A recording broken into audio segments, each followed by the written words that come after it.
Yes, indeed it is. Bonus stream time. Happy Sunday, everybody, or potentially Monday if you happen to live a little further to the east. Hello, AppGeek Central. Nice to see you.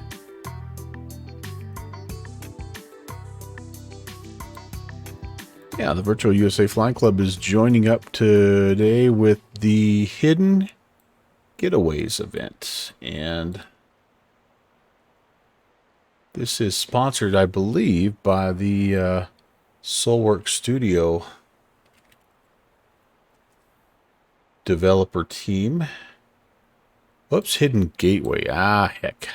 I screwed the title up. I just messed the title up. Wait a second. What? Oh, hold on here. I'm going to have to change the title. Hidden Gateway, sponsored by SimWorks Studio. Yep, Hidden Gateway. All right, so hang on here. Let me adjust the title. Can't get anything right on a Sunday. Hidden Gateway.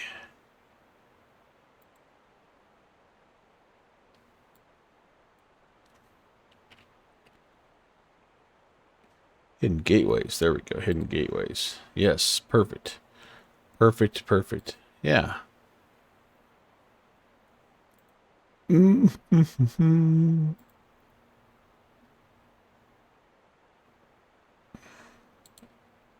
adjust this also in my little going live message as well here. Hidden Gateways. All right, there we go. That looks better. Yeah, so yeah, this is not it's not an event that we have planned specifically for the Virtual USA Flying Club, but we have a chance to get involved and sneak attack there. And fly some GA, give some GA traffic to this deal. As you can see, there are an absolute ton, and I mean a ton, of airfields that are available today if you are interested in flying in this thing. And the cool thing about this event is that there is a nice giveaway as well. So basically, VUFC partnering up with SimWorks Studio for this edition, and SimWork is going to give away 2 aircraft to pilots that fly into or out of the event duration. So yeah, look at all these places: Charleston, Corpus Christi, Fresno, Spokane. I mean, all these places to fly. And yeah, all you have to do is fly or control an event field, and just use your real name to connect while flying in the event so that you can be located. So I think I have all of the SimWorks Studio aircraft, so I'm not really worried about the giveaway per se, but I thought I'd share that just in case, you don't have anything to do on a Sunday and you might want to go hang out. And heck yeah, it's doing some Indy Center action. That'd be fun. That'd be a good time. But yeah, we're up here in the Pacific Northwest. We're going to be flying from Darrington Municipal, which is where we are right now. And it's a bit rainy and kind of yucky out here, so we're gonna have to be ready for that. Snowing right now in Spokane. We're going to go from Darrington to Spokane, and then from Spokane we're going to go back to Skagit Regional. So it's almost like an out and back, honestly. So here's what the first leg looks like. We're going to come out of here. We're basically going to be going straight to the Zoomer 2 arrival. And we pick up that arrival here at Ephrata, and then we're going to come in here, and you can see again the weather in here right now is not great. Snow and mist and overcast at 500 and all kinds of fun stuff. But if we make it in successfully, we're going to head back out and honestly kind of fly the same route back out, but we're going to head to Skagit, which is up in this area, so just a little bit farther out there. Hi, Pentagon. Good afternoon, sir. So it should be fun. And we're in the MU2. We haven't been in the Mitsubishi for quite some time, to be honest with you. So looking forward to trying to see if I remember how to fly this bad boy. And yeah, it does that with the okay, cool. All right, those are good. Yeah, but welcome in, guys. Welcome, welcome, welcome. I have the fuel tanks basically topped off. I'm going to go ahead and throw together a quick flight plan here. And I'm just going to enter this in here manually. So we are November 11816. IFR, we're at MU2. I believe we would be a medium weight category. Slant Gulf, we are departing 1 Sierra 2. Well, time right now is 22:50, so I would say, here in the next 15, 20 minutes, we'll be out of here. We're going to be heading eastbound, and so I'm going to go to 17,000. I think this thing is going to do about 180 or so, maybe a little more. And if we do have to divert, this is actually a very good question for us. Where would we go? There's not a heck of a lot of green dots here. Walla Walla. Look at the Walla Walla right now is a green dot, but who the heck knows? Could turn back here, go to, no. Oh boy. Oh boy. Yeah, it's, I don't know where we would go. The farther west we go here, the worse it gets. And these two, they might be okay for now, but they might not be in an hour. But we'll put Walla Walla down for now. KLW can handle us, and we're expecting about an hour for this flight. And I've got a little over 4 hours of fuel in there. We're gonna go Zoomer 2, and we will put a little plug, or show you Safe Flying Club, and that should be it for us. Boom, we're in, and no ATC right now, so you hear the little automated ACARs, which I really like, by the way.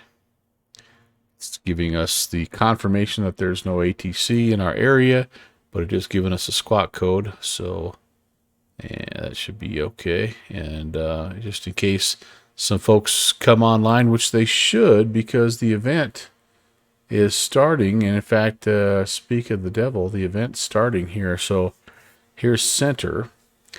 And so we are going to be popping out of, I'm pretty sure this is an uncontrolled airfield. Yes, it is. Darrington Municipal Uncontrolled. Our big concerns right now with Darrington is just the, you may change the contact me sound to something less scary. It is like a little jump scare every time.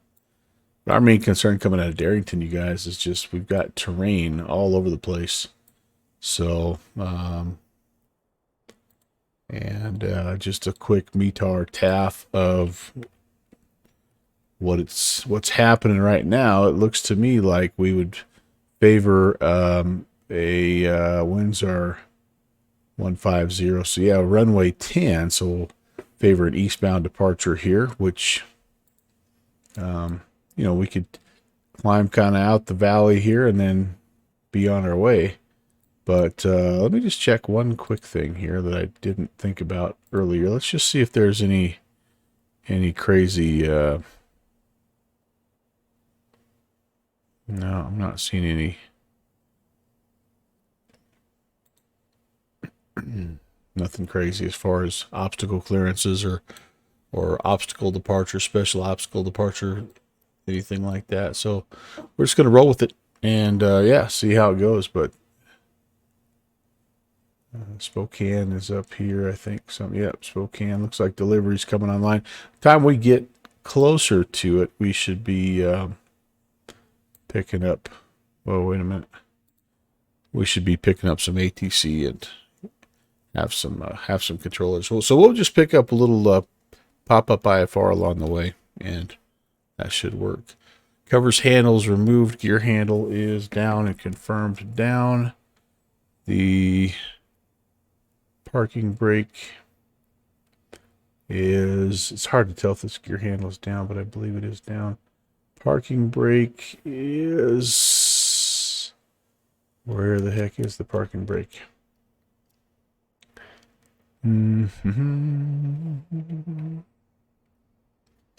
All this stuff is off here. The parking brake I thought was in the middle here. Oh, there it is. Yeah, and it's pulled back. It's set. Okay, good deal. Battery key for now is off. Everything here is normal. Actually, they both need to be put on normal. The inverter switches are off. And yes, they are. And the pitch trim is zeroed out here. Yep, zeroed out. All right, good deal. We are ready.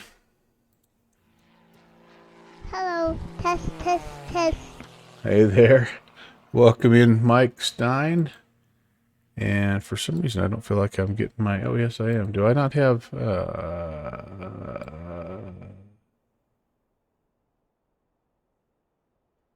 I'm having all kinds of issues with X-Plane today. It has been a weird, weird day. Looks like I need to resave my views here. So, sorry. Give me just 1 second. All right. These guys over here. I think I had a view down here.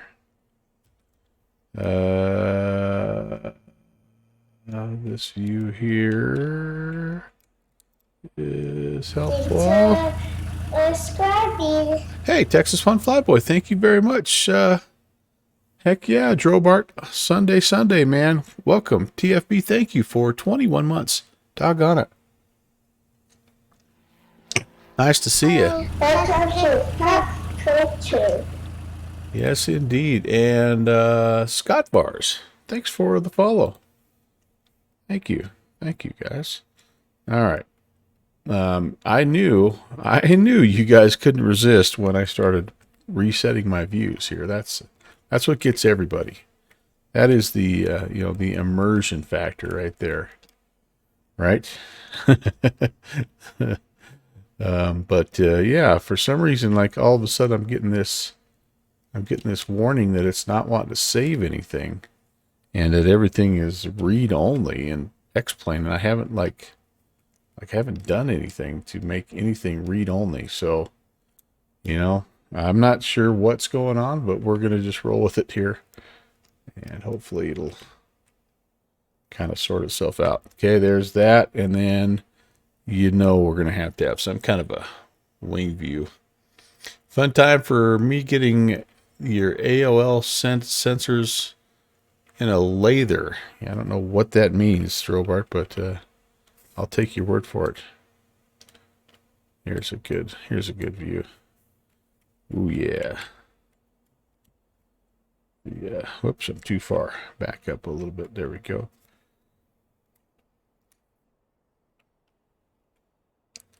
Right there, you guys. That'll be good. That'll be good. Foamed at the mouth. Lather. Oh, you're getting your AOL sensors in a lather. Lather. Not lather. What was I thinking?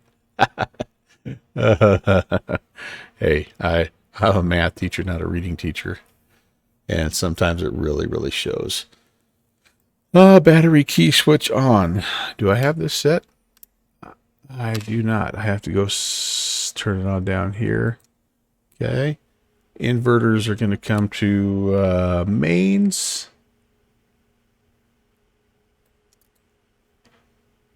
Radio master switch is, these are off. The condition levers, let's make sure that we have free movement here, which we do. They need to be set at, I think they need to be set at taxi for this startup here. Yeah, so we'll go up here, taxi. And G rating does not permit you discussing PU. All right. Thank you for keeping it family friendly there. I appreciate that. Flight controls. Since we are indeed starting this plane up from a while ago, it looks like everything is free, and I feel like I get the full turn here, but we'll take that.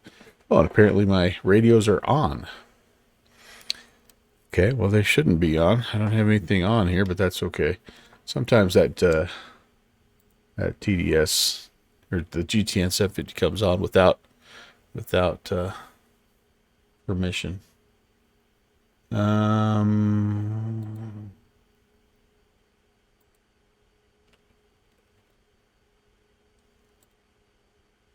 Okay. Europe's friend, Mr. Clean, not. All right. Get that. Get the X-plane sounds turned up a little bit. I feel like they're a little bit low. All right. Power lever. We need to set somewhere in between ground and flight idle. So we'll just kind of come up here and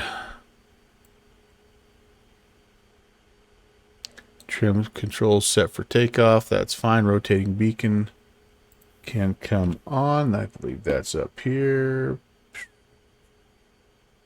Beacon on. Nav light can also come on. And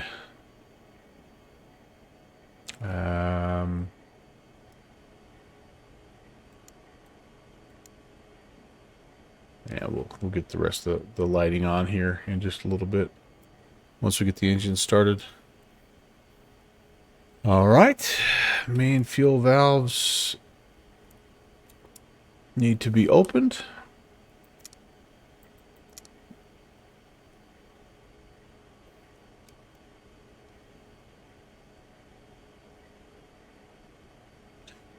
The SRQs are on. Cabin air is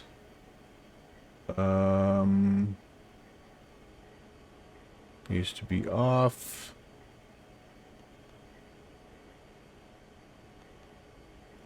Okay.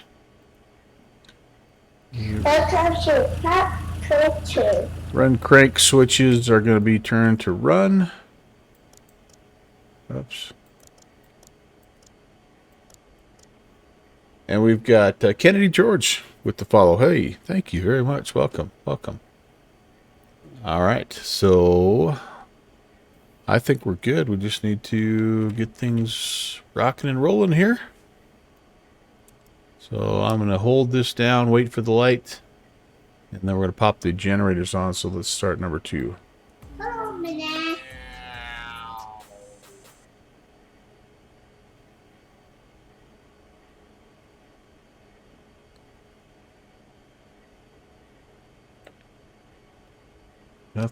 Nothing's coming on here. What's going on?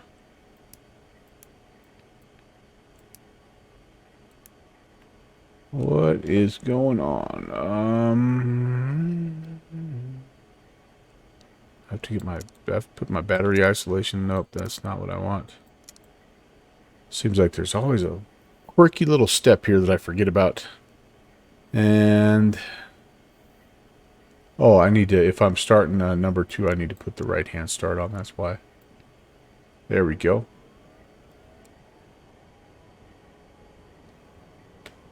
That would explain it. There's the light. Just kind of monitor here. I think Iowa Scotsman also snuck in on me here. Hello, Ron.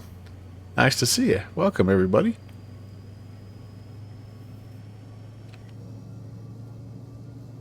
Oh, that's pretty cool looking.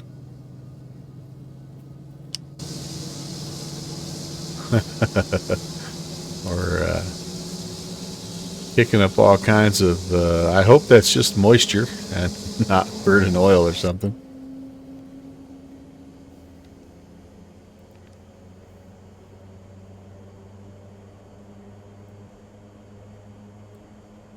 Sweet, that's a good start on number 2. Let's see if we can repeat the process here. I'm a risky man. Yeah, the weather, super frightful, and my aircraft skills are not delightful. So I figured, you know what? You guys are going to enjoy it regardless. You will enjoy it regardless. You had the same issues with the engines. You just created contrails while you're on the ground. Those things, I tell you what, man. They freaking... They get the job done. They are some big old powerful engines for this little tiny, relatively tiny aircraft.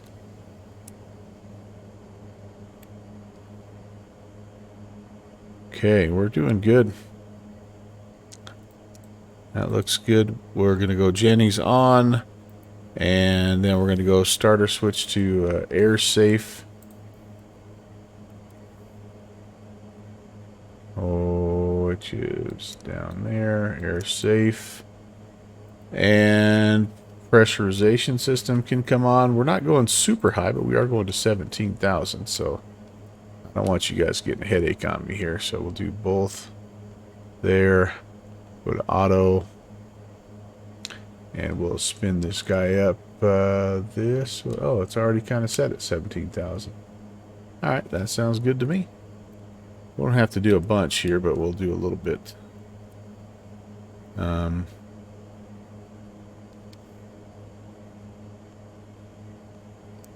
Okay.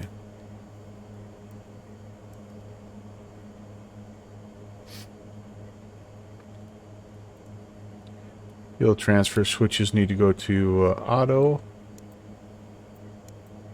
And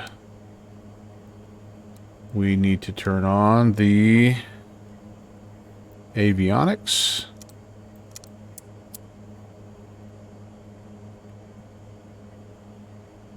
There we go.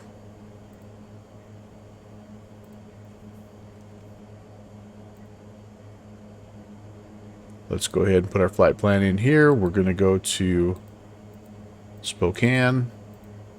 And we're going to grab a procedure here, an arrival procedure. First of all, Zoomer, Zoomer 1 EPH. I'm hoping that's not super different, but I think we'll be okay. And then we are expecting runway 8. Although runway 8 was only had an RNAV. Oh man, wait a second. Yeah, RNAV Yankee runway 8. I'm gonna put that in there anyway. Let's figure out where we would need to be. RNAV Yankee into Spokane.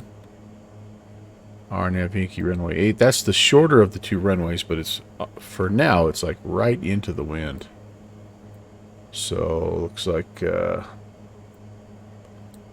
Wolda would be our bet. Yep, Wolda. And no course reversal. Let's load that in. All right, we're fully rocking and rolling there. Again, our auto ACARS has given us a squawk code.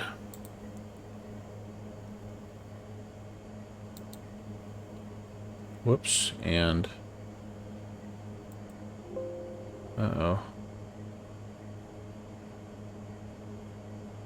this is why it's not saving anything. I had X plane running, or X organizer running. Oh boy. I might have I had 2 instances of X organizer running. That makes all kinds of sense. Okay, I feel a little bit better now, but that means that this is probably going to crash mid-flight, so we'll just be ready for that.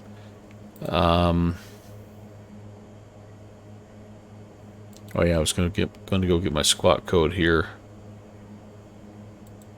Squawking. They want us to squawk 4722. Go ahead and enter that, and I'll actually just go to Alt reporting, and it'll probably jump me back to ground. CDI is going to be GPS mode, and I've got to come over here and do. Let's see, that's got to be once I get going. I think I have to put that on GPS once I get flying here. All right, we got you, we got you, we got you. And okay, one final thing. I need to get my altimeter set, and it's showing here 2987.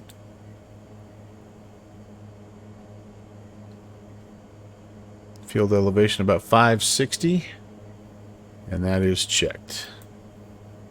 We are departing runway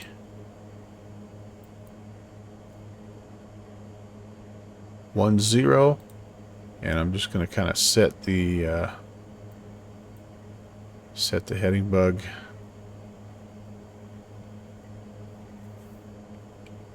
I'm sorry, that's the decision height.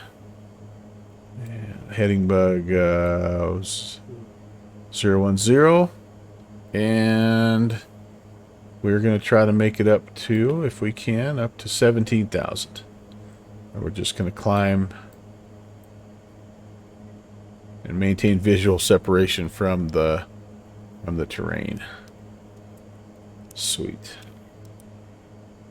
All right, let's make sure both of those are set. I don't think I can set this quite yet. No, not till I'm going, not till I'm rolling here. And I also have to get the autopilot going as well. So, well, okay, something's not working with my comms right now. Just a second.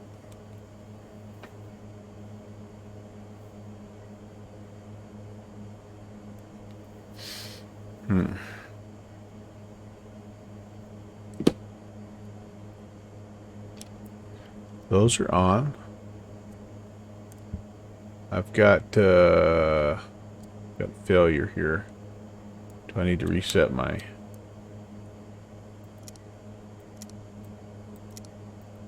battery isolation? No. Again. Reset. No.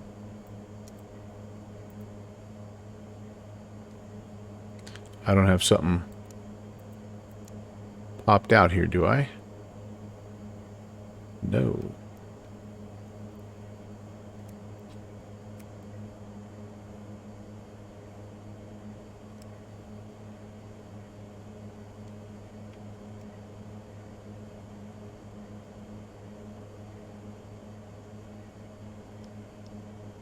There we go. COM 1 just needed to be, didn't have that power on, I guess. Even though it was showing that I was squawking there. Alright, let's go to 122.80. Flop that over, and I think we're just about ready to go. Joe Bart says the Panama Canal costs less to build than it is to build an aircraft carrier today. TPE 331 fuel efficient. Isn't this what Taylor Swift did when she forgot her on her bed? What? Oh, her phone on her bed. Oh Lord, I don't know.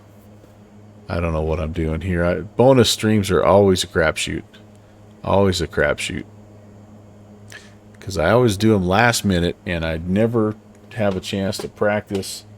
And so yeah, it'll be interesting, you guys. But you know what? That's okay. We're gonna have some fun anyway. I am guessing that I'm gonna need windshield. I'm gonna need wing de-icing. I'm gonna want stall. I'm gonna want all this when I get going, aren't I? Taxi lights can come on. Fasten seatbelt, no smoking, and everything else I think is okay for now. All right, This is the MU2, whatever the marquee is, Drobart. I'm not sure. All right, Darrington traffic.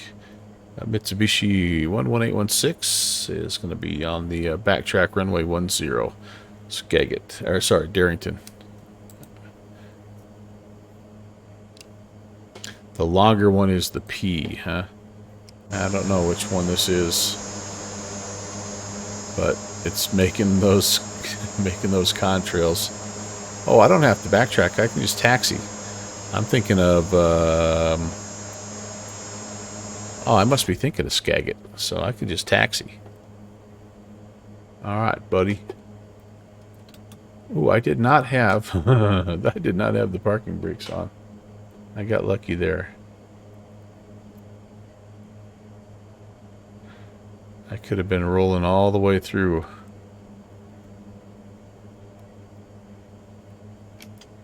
Okay, let's see what I have to do. I think that.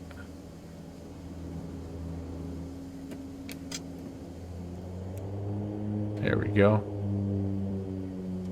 Oh, lordy. He is a squirrel. You have to taxi in beta range or she just wants to run away from you. I'm sort of regretting my choice of aircraft right now. 3 cabin windows would be the P. Huh? All right. Looks like I have 1, 2, 3, 4, 5. Oh man, it is Drobart. You know it, man. It is something else. What I'm hoping is that we can. Yeah, exactly. I'm hoping we can get up above the clouds here and life will be good. All right, setting a notch of flaps. We will be looking for. We'll be looking for 105 on the rotación. No ailerons, spoilers, only spoilerons. That sounds right. I've flown so many of these planes that I don't remember who has what. But yeah, I believe you're right. I don't have anything mapped to your traditional spoilers, so that makes sense. I feel like I have some weird reflections going on here. Maybe I'll see if I can. What if I have the ability to turn those off in any way?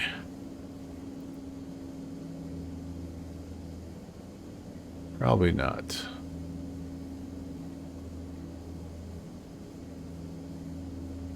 No. Okay, well, we're just going to roll with it. We will just roll with it. Darrington traffic, Mitsubishi 816 is departing runway 10. Will be straight out IFR eastbound, Darrington. Okay. Just double check your flaps are set. 20. Excuse me, flaps are set. Is that 15? Flaps 1. And everything here is right now not in the green yet for oil temps, but that'll come up. We've let it warm up for quite a bit here. Fuel flow, everything else looks all right. I think we're ready to go. Your school in the Dales got an MU2P. Donated it. You donated it. Huh. Donated to it when Beach took over the Mitsubishi turboprop business. Really? I don't believe it, but today I heard spoilers are not for stopping the aircraft, it's from preventing it to take off again. Interesting. Well, that could very well be, because it sure would do that. Alright, I'm in reverser mode, so I'm going to come here and taxi out to 10.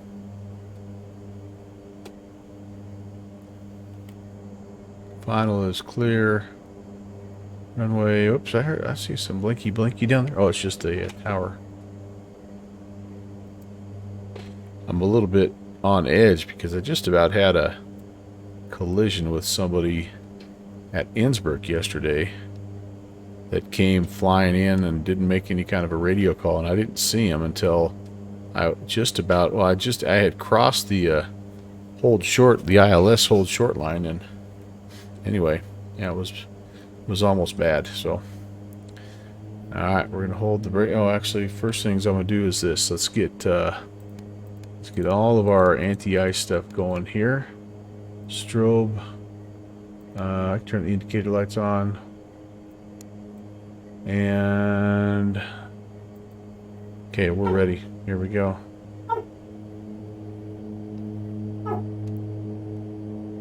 Pushing things up.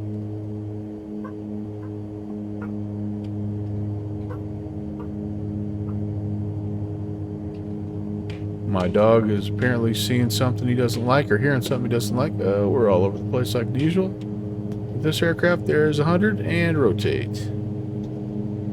And rotate, please. We might have got a couple of pine cones in the old landing gear there.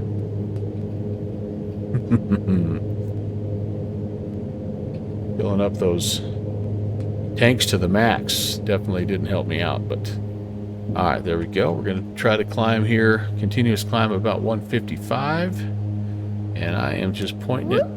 Pull up. Three. Yes, indeed, man. It's everywhere, isn't it, AvGeek? It is everywhere. I am just trying to aim for something here. I've got to get myself up and out. And boy, oh boy, you guys, this could be a guessing game right here. I have 11,000 foot peaks in this area, but the places I'm going right now, if I can get above 7,000, I'm okay. So I'm just aiming down the river basically.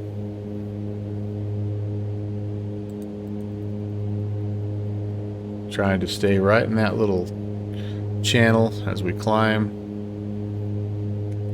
Flaps up, gears up. We are giving her the full beans here.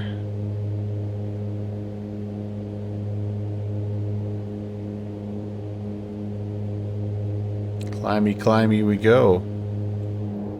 How's it looking out there? Yeah, you see some whoop whoop terrain. That's for sure. All right, we'll level off right there. Again, once we get up over 6,000, we're clear of everything in this general area, but until then, we got to keep our butts in this trench run here. So, can't tell a thing on what's happening. Yeah, I am not legal right now, so just put it that way. And I'm just trying to climb out via the PFD here. That's showing me I'm generally safe. Trying to hold the shadows are kind of tripping me here. I'm just trying to hold straight and level, and we're climbing decent. I keep wanting to roll to the right a little bit, and that's not good. As soon as we get up a little ways, we give center a call. You can kind of see we're not too far off course, but the everything is going to be falling away to the right here, and I'm going to stay on it again just for a little bit. I'm actually clear of terrain at this point, so I could go heading mode right now if I wanted to. Maybe I will. Arm the heading, and we'll keep the indicated airspeed. Nope, I don't want to do that because I'm only doing, yeah, I want to climb a little bit more here. We'll go vertical speed mode, and autopilot is on. Okay, yaw damper is on. Beautiful. Trust, trust, trust. Yes, we are 100% really not doing what we're supposed to do here. I'm not going to get on course, though, until I get up over 10,500 500 because that is where we are clear. But I will take a peek here and see if I can dial up center. Oh, good Lord, we've got 4 centers. All right, let's let the roulette begin. So 118.65. Let's see if we hear those guys. Oh, it's 625, sorry. 118625.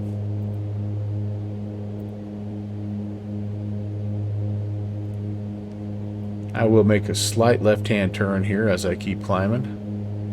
Okay, I'm not hearing those guys. Good afternoon, Pacific 1385, 11000. I just stepped on Pacific somebody. 1385, Seattle Center, IDOT.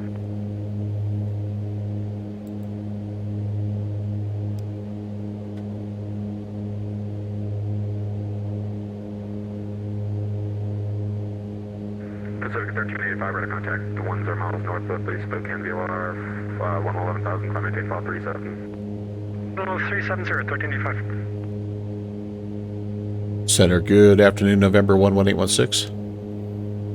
November 11816, Seattle Center, go. Yes, sir, just climbing out of Darrington. I would like to pick up a pop-up IFR. Didn't know if you were my contact. November 11816, contact Seattle Center 128.3. 2830, thank you. 11816.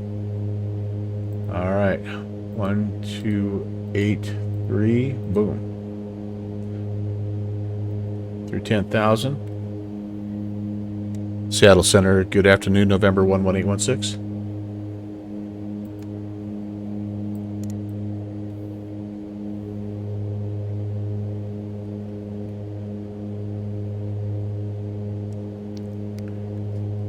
Alright, I'm almost safe.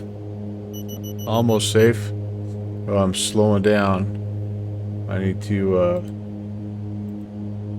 maintain my indicated airspeed climb. Whoops. I don't want to descend. Hold on here. Let's get, oh boy, we turned massively there. Let's get stable again. Wow. I wonder if I'm just picking up some serious ice at this point. I lost my airspeed though. Alright, we're going to go back to heading mode. And I'm going to go indicated on that. Let's see if she'll pick us up again. Nope, she's not liking that. Alright, well, we're just going to hand fly it for a little bit here. We're clear of all terrain at this point. Seattle Center, November 11816. November 11816, Seattle Center, you're good. Yes, sir. We're just departed Darrington and inbound to Spokane. I'd like to pick up a pop-up IFR when you have a second. November 11816, clear to the Spokane Airport via direct the Freighter VOR and the Zoomer 2 arrival. Maintain 17,000 and squawk 4722. All right, cleared direct Spokane. Excuse me, the Euphraina VOR and then Zoomer 2 arrival. We're going to climb and maintain 17,000 squawk and 4722, November 11816. For 11816, readback's correct, and just for verification, it's the Freighter VOR, it's the Echo Papa Hotel. Euphraina VOR, Echo Papa Hotel, November 11816. All right.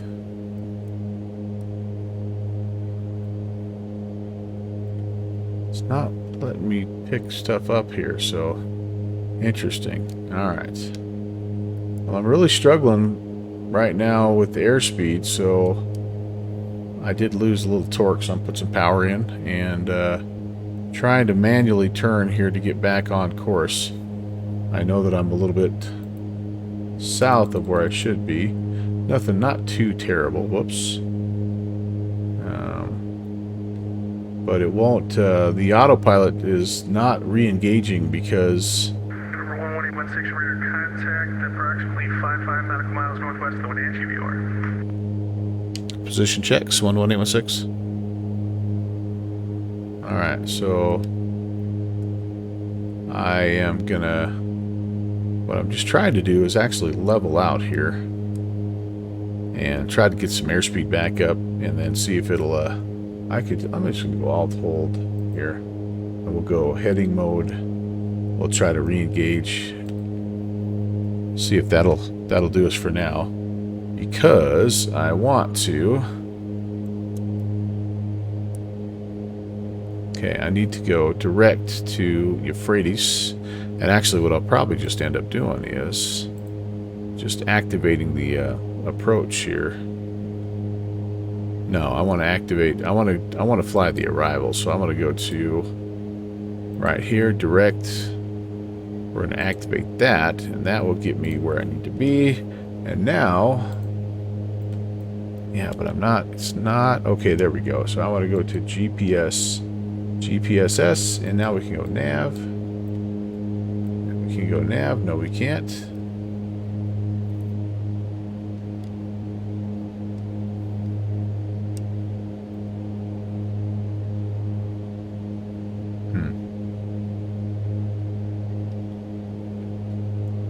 All right, that's wigging out just a little bit for me.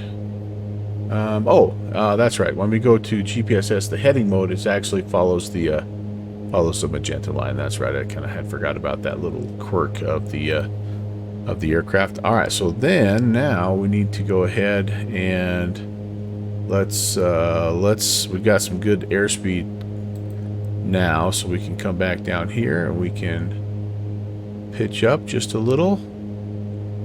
Like about 1,000 feet per minute if I could, my good man. Just roll that up nice and gentle.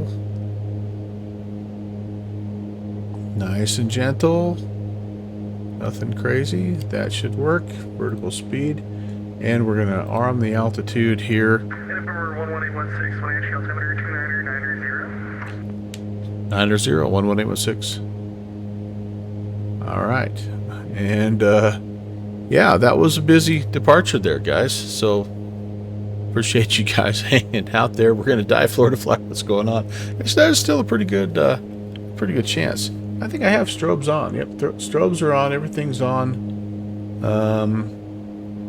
Every single thing that is possible in terms of anti-ice or heat is on as well. And, hey, looky there, you guys. It's a little breakout. You guys earned this one. Here we go.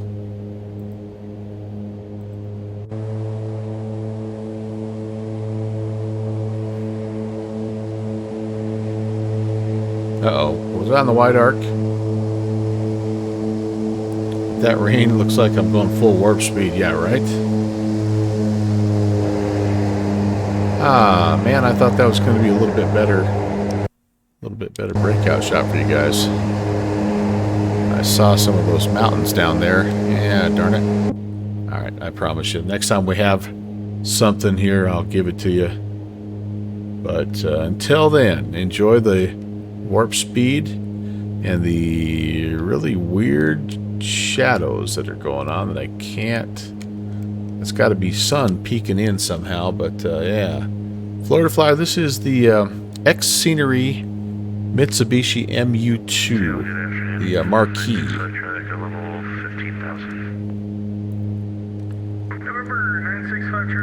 And Jobart, I think you were saying white arc because that was why I was. That's why I was stalling out a little bit there, and I totally agree with you. That was exactly what was going on.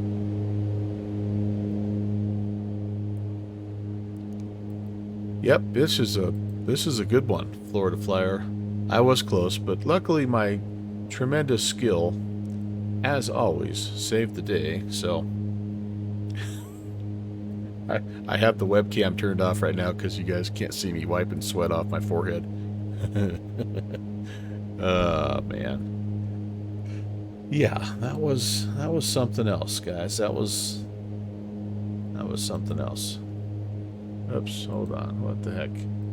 Sorry about that. 17. I should have this selected, so we should capture.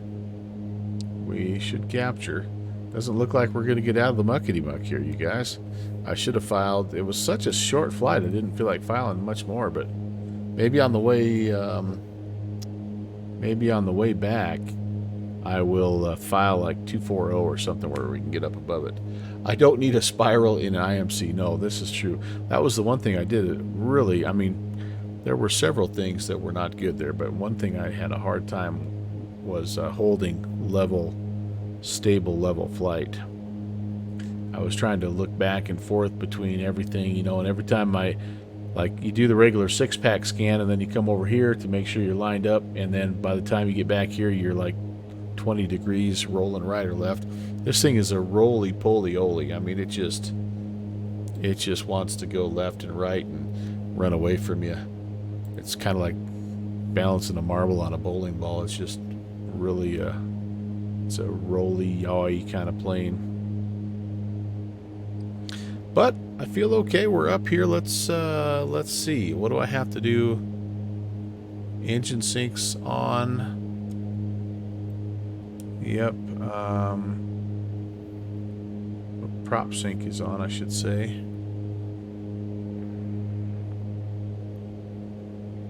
Everything else is fine there. We anti-ice is currently on. We're looking at, yeah, we can pretty much let it run wherever we need it right now, and I'm feeling fine with 200 knots. Our torque is friendly, our temps are friendly, RPMs are always stay up there at 100. It's kind of one of those weird things, or plus, you know, it's like just kind of how this bird runs. So if we wanted a little bit more, we could sure squeeze some more out of the torque, but like I said, it's we're doing fine right now. And so we've got you know, now that I know how to do this, let's see here, change user fields. Okay, I don't really care about this. What I'd like up here is ETE, if I could get it. ETE, estimated time en route, estimated time to destination. There we go. I want that up there. So about half an hour. I don't care about the track. I'd like the wind here. I have all this organized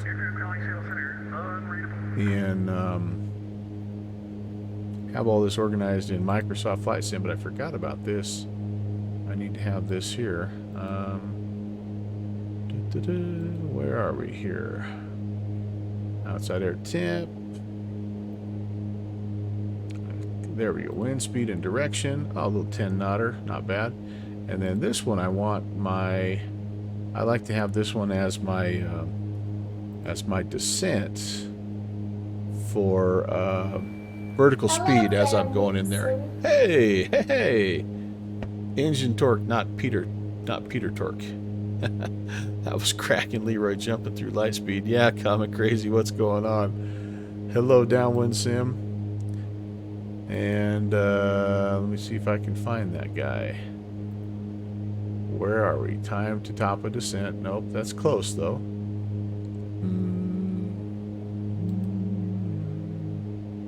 I really like that vertical speed required. There we go, VSR. So right now it's just saying like whatever. But I think this is distance to next waypoint. Alright, so we're good there. We got it. We're looking good. Yeah. What do you think of the scenery, Downwind Sim? How do you like this? X-Plane has never looked better, buddy.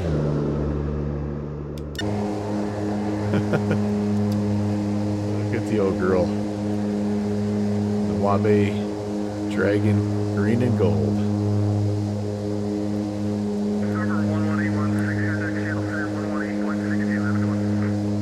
1860, 11816. That's 1862. Oh, my apologies. 1862, 11816. Alaska 514, South Center. Hey, we did break out finally. At center, hello again, November 11816 at 17,000. There we go. There, 11816, Seattle Center.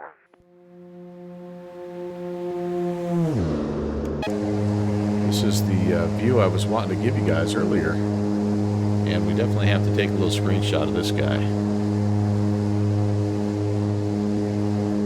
For later. Alright, back to the Clean sweepy view.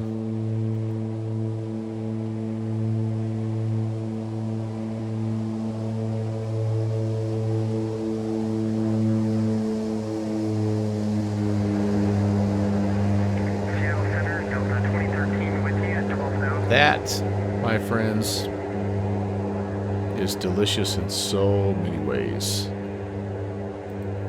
So many ways. I think maybe the third best sounds in the sim. I think the Thoranda, de Havilland, DHC2 Beaver, or X-Plane 12 are the best sounds. I think the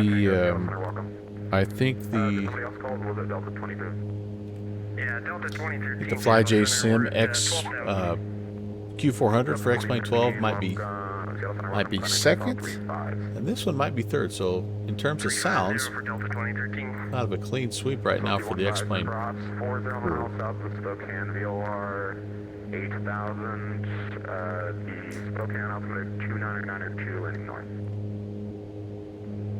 0 miles south of Florida Flyer, you love this plane? Yeah, this is a fun one. It's another one of those that I just feel like I don't fly enough. All right, guys, I have to. I'm also supposed to be monitoring this event for the Virtual USA Flying Club, so I'm going to pop the chat in, the Virtual USA Flying Club events chat. So you may hear some chatter in the background. That's just in case people have questions. Right now we have a few people in that events channel, but they're all fairly experienced pilots, and I don't think that they're going to have a lot of questions. But I did say that I would try to help out with that. And all right, I'm just double checking different things. All right. How's everybody doing? Happy Sunday. I have tomorrow off. Did I tell you guys that? Are you jealous? Texas One Flyboy, I'm so glad you're here, man. We don't get to hang out near enough, buddy.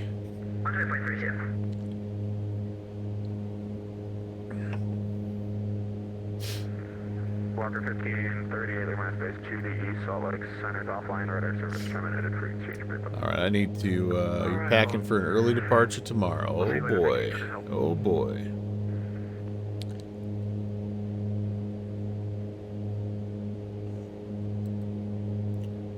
All right, I do have Spokane approach. Looks like on 3335. Let me go ahead and preload that. And then I'm going to go get the weather, the ATIS here at Spokane as well. And I'm going to try to... I learned something yesterday that it may be important for me. I consider myself... What the heck is this? 0.0. What is that? That's something not right about that. 24. That is really weird. The ATIS is 24,325. I just about missed something yesterday in my approach into Detroit, which would have been really bad. But I caught it by listening to the ATIS instead of just reading it by itself. So I'm going to do both. I'm going to read it and I'm going to listen to it if I can while I have just a moment here. And I have to turn on the comm 2 here to do that. There we go. Let's see what it has to say. Nothing yet. Maybe I'm too far out. Here's the text ATIS information echo into Spokane. Excuse me. Wind 060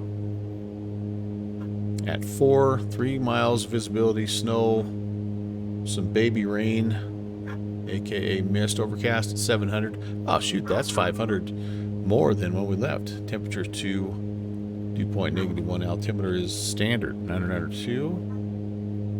And it looks like they're doing ILS runway 3 approach, so I'm gonna have to change that because I had the RNAV 8 set. So let me do that real quick here. Procedure approach ILS, runway 3.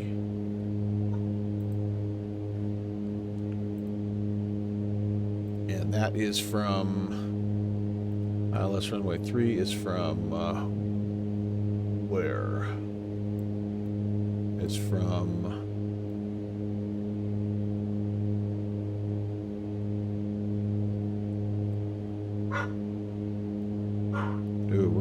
it's gonna be a vector for us. United 3030, clear my Okay. station south, Salt Lake soft line, over search, terminated to frequency. Because it looks like what they're giving us here is it looks like it's a back course deal here. So we're not gonna do that. Fly the back course, because that means, if I understand correctly, it shuts everything down. But so we're gonna just take a vector from gangs and intercept here. I'm almost positive. I need 111.1. I need an approach course of 31. We've got elevation of about 2,400. If we go missed, we climb to 2,900, then we turn left. Cross the zoomer and maintain 80,000, the Spokane altimeter 2992 landing north. All right, cross Zoomer at or maintain 8,000, 2,902, November 11816. Alaska 2054, contact Spokane approach 133.35. Approach 133.35, Alaska 2054. My dog is sensing danger. All right, we're gonna go indicated on the descent here, and arm that altitude. All right, back to this.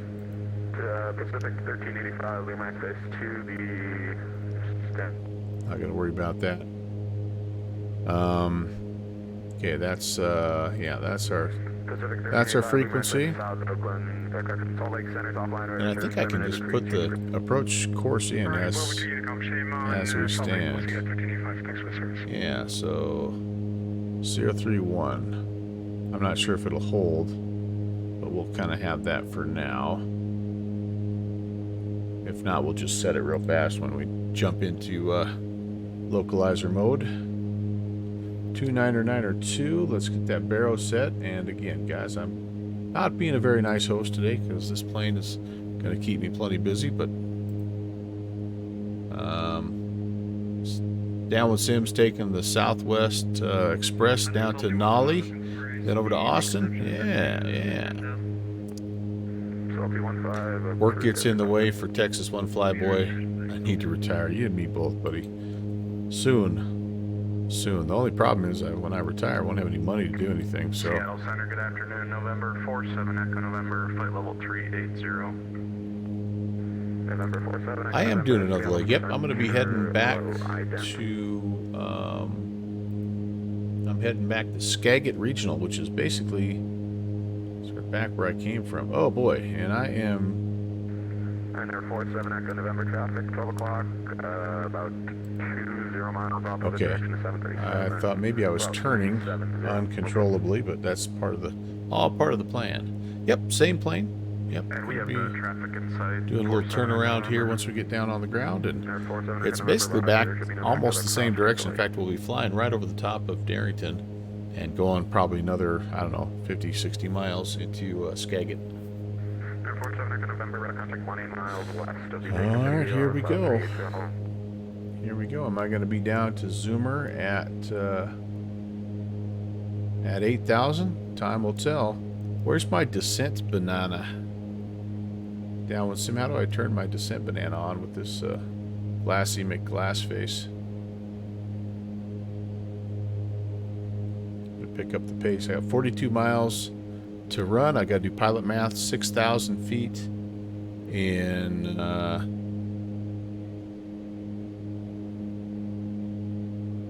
in 40 miles. 6 times 3 is 18. That should be fine. No. Yeah. I should be fine.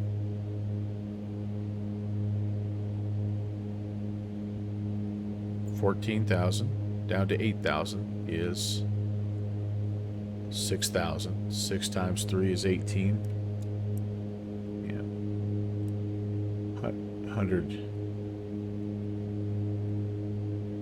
180 miles. That doesn't, something's not right about both of those things. I need 18 minutes or 180 miles. I don't think either of those. I'm blanking out on my pilot math right now. I have 30 miles. 30 times 3 is 900. Yeah, so that's. I feel like that's okay, but I also feel like that math was woefully inadequate right there. Hopefully none of my math students ever watch this and they go, wow, that guy he really doesn't know what he's doing.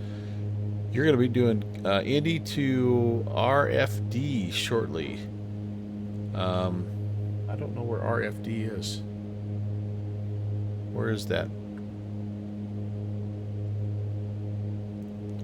What is that aircraft or that airport there, Ron?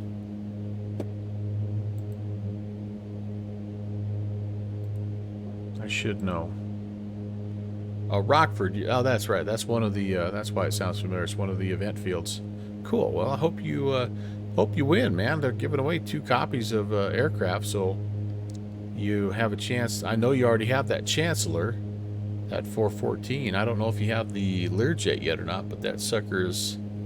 It's worth winning for sure. Sully 15, contact Spokane approach 133.35. Oh yeah, we're gonna be down. We'll be down to Zoomer in plenty of time here. 11,000 feet. I'm gonna go ahead and get some lights on right now, just cause I'm gonna have to take a little 4-legged co-pilot out for a restroom break when I get down on the ground. Let's brief the taxi here.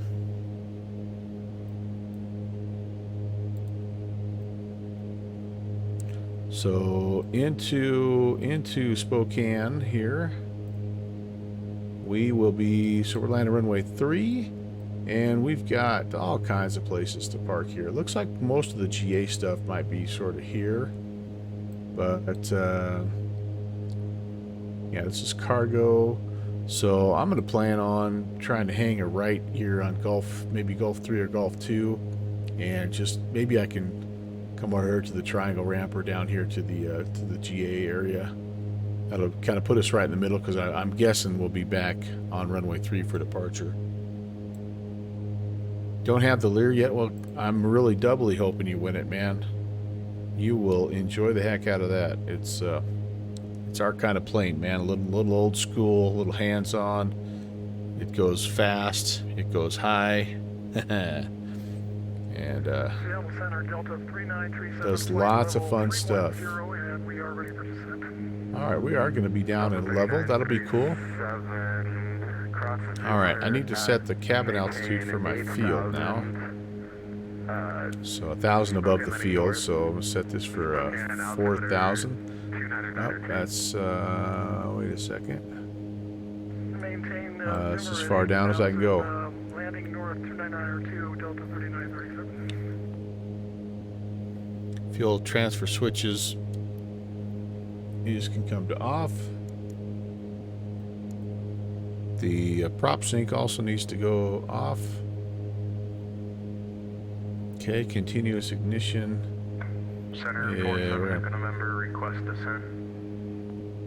November 47 Echo November, Seattle Center. Yeah, we're going to leave that on air start there. Anti-ice is all on.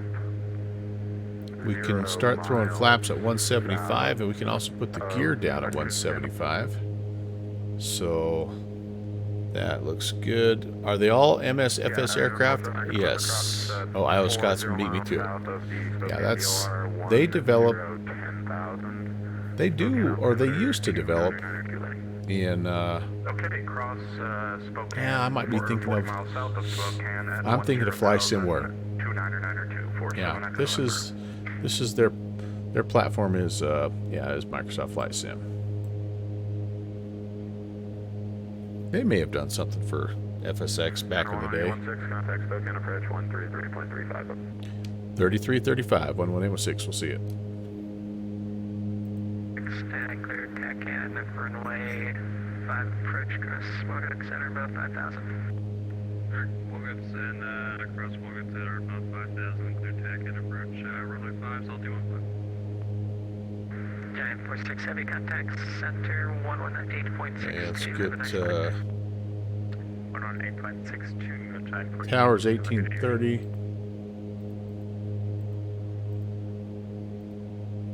Approach, good afternoon, November 11816 at 8,000. We have information echo. November 11816, Spokane approach, expect vectors for the ILS runway 3 approach.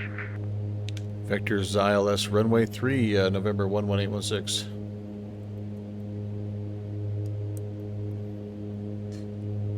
And 11816, just a quick question. Would you like us to descend via the Zoomer 2? Kind of unclear about that. November 11816, maintain 8,000 for now and depart Zoomer heading 080. All right, we'll maintain 8,000 for now and 080 off of Zoomer 11816. All right, that's about what I... Alaska 2054, contact tower 118.3, good day. Tower I always 118.3, Alaska. I always get confused on that. You know, initially I was cleared to the Zoomer 2, but I never really got descend via instructions. I just got descend down and maintain. So I was pretty sure that's what they want me to do, but I always like to just double check because I hate to not like I hate for them to think I'm gonna descend on that. And sometimes in between on the handoffs, those don't always get communicated, so I do like to double check that. They do have the Lear and P3D. Iowa Scotsman confirms that. Yeah, I could have swore they had done some work in the other sim. So, and you do have that one. Yeah, from what I hear, and I don't have that one, but from what I hear, this one that they have right now is a really nice rebuild, and I think that one in P3D was like pretty well respected and enjoyed, but this one here, I think they've gone back to scratch and they've redone some things, and anyway, they're on the road to having a really incredible aircraft here. And this guy, I mean, it's almost an update a day, and he just is really active right now on that, so it's pretty cool to see. I don't know which way to look so that that's not better than it is, but like I feel like I'm gonna have a seizure here. And this is a boring view. What's downwind sim seat look like? Oh, that's not much better.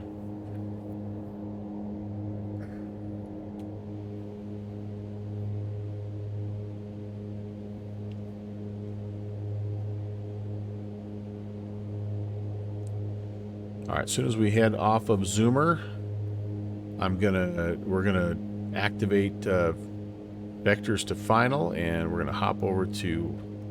It'll put us in localizer mode. I do have Spokane Tower preloaded, so we're good there. I'm gonna shoot for an approach speed of 140, and I'm gonna try to ref it out somewhere around 110. And yeah, I know your approach speed is... I am here. What's going on? So I think I saw you were in the MU, right? A-firm. I was thinking about doing the same, but I'm trying to... What is the equipment code you use? Just MU2. Okay, I mean the, what is it, the SDE3L. It's like that long... Oh, I just put G in for that. I just say slant golf, and I let them figure the rest of that out, because yeah, I have no idea. Okay. Usually if I use SimBrief, it automatically does that, but I don't think the MU2 is in SimBrief, so... It Yeah, I'm with you. I'm with you. I just, like, a few of them you just have to kind of put in what you are and just hope for the best. Fair enough. Yeah, man, doing well. How about yourself? Too bad. All right, we just passed Zoomer. So I'm sure if Okay, let's I'd still be go. around. So I'm gonna go back to heading mode here. Sorry, I missed that. I'm starting to get a little busy into the approach here, but No worries. yeah, man, I'll check in with you later on. All right. Okay, so we're gonna go V-lock. This did hold. I have that set, so we're good to go. And 8,000 is where we're gonna stay. All of a sudden, we picked up a lot of speed, so I'm pulling back. I'd like to get down to flaps range here if I could. So we'll just pull back a little on the torque. Let's try 70%. Let's see what that does for us. I don't know why I picked up all that speed. Maybe I got a little tailwind. Yeah, I think maybe the wind kind of changed directions just a little bit, or maybe the turn got us more heading into the wind and less fight. I don't know, but that MSFS Lear is on the top of your purchase list. Yeah, man, that's that has been one of my favorites this year. I have been in that a bunch. I mean a bunch. I think it may be my most flown aircraft so far. And it just keeps getting better and better and better. It's just so much. It's just such a unique plane. And for me, like that's always been like my biz jet that I've liked the most. And so I was really happy to see that come over, because that, for whatever, for a guy like me, like that was the Learjet was the standard for private jets, and back in the day, back in the 70s, when you were just a young punky kid, elementary school kid, then into the 80s, a few different ones started popping in, and all that, but anyway, that's always been the OG of jets for me, so I was really happy for that. Salty 15, roger. Can I maintain 5,000, fly, runway heading, and say intentions? 5,000, and we'll shoot an ILS, Salty. I feel like I'm super bright with my light here. What happens if I do this? Is that too dark? I can't see anything is the problem if I go there. I don't have my up light turned on, so my little lamp here is like overly bright. And yeah, this we gotta put this in the right light, or we're gonna just have to take the webcam off. Spokane departure, Getaways 3364, climate 6000. Southwest 3364, Spokane, approach radar contact, I maintain 1-2000, proceed direct Nautilus. ILS runway 3, I've got the plate pulled up here, and we need to be given some descent clearance here. Like I should be going down a little bit. Spokane approach Delta 3937, passing 10,500 for 8,000 at Zoomer. With JetGoo, I'm supposed to be down. Delta 3937, Spokane approach, good afternoon. Oh boy, yeah. Zoomer heading 080, expect vectors ILS. I'm gonna slow down, because I think he's kind of forgotten about us a little bit here. I'm gonna check in. Notice 3364, female range of the Donnelly VOR, and then our VOR to flight 2. So I'm about to intercept. Southwest 3364, heading 130 for now. I'm only about 16 miles or so out. And approach November 11816. You want us still at 8,000? Number 11816, fly heading 060, join the runway 3 localizer, maintain 4,000.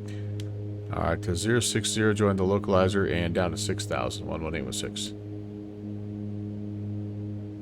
Yeah, he had forgotten about us, guys. Okay, let's go indicated. Let's pull back here. We'll go alt cell. Southwest 3364, contact Seattle Center 118.62, proceed direct Donnelly. Oops, I was clear back to idle right there. all center on 118.62 and proceed to Donnelly when that able. There's Skywest 36 forwarded.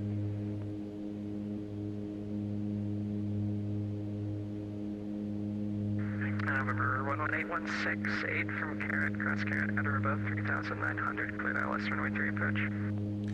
Cross Carrot at or above 3,900 and cleared for the ILS runway 3 approach, 11816. All right, first notch of flaps are coming out. A little bit of a bubble there. But,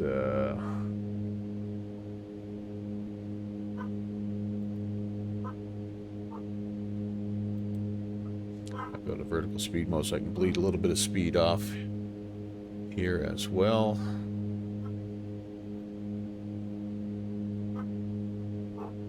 And where's Carrots? Carrots there a little bit. Do I have the altitude armed? I do have the altitude armed. Let's zoom in. Where are you, Carrot? Carrot's up there, so we're doing all right. We're doing all right. 3,900. I can even pitch up just a little bit here. Salty 15, turn left heading 150. Left to 150, Salty 15.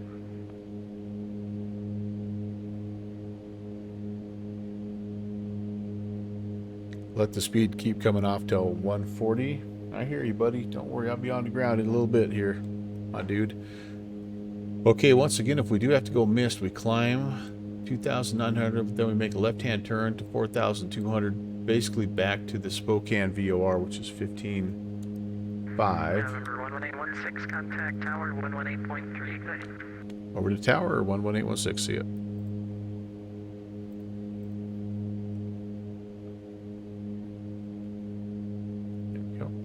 At tower, good afternoon. November 11816, ILS runway 3. November 11816, Spokane Tower. Bases were reported around 4 to 300 feet.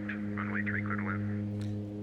Yippee-ki-yay, runway 3, clear to land, 11816. 300 feet, all right, which I have some ground contact. Our decision height here is 258. I can set that here, 258. Okay, so we've got about 40 feet to play with.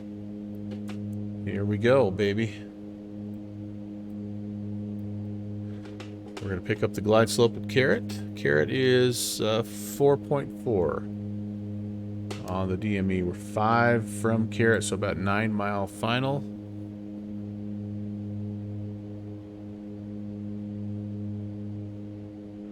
Aircraft information, Foxtrot is now current. The Spokane wind 0704, altimeter 29902. Ground is on 0.9.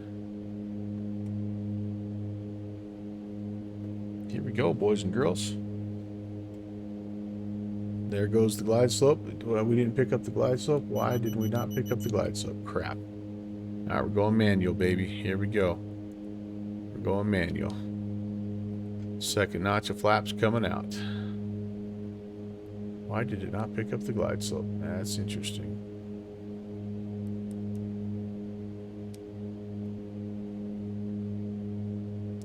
Bubbled slightly, and now we're just a little right of course.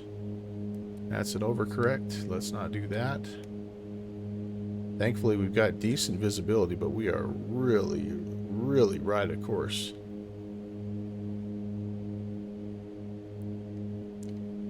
All right, got the field gear coming down. Holy cow, did we slide right? Wow, we really slid right. All right, feel like we can correct here. Definitely should have been a go, but when your little furry first officer has to use the bathroom, sometimes compromises will be made. This whole flight's been a safety compromise. All right, we are configured, and we'll be trying to look for about 110 over the numbers. See if we can just bleed it off. It's a right-hand turn when we get things down on the ground here. Whoops, a little bit low there.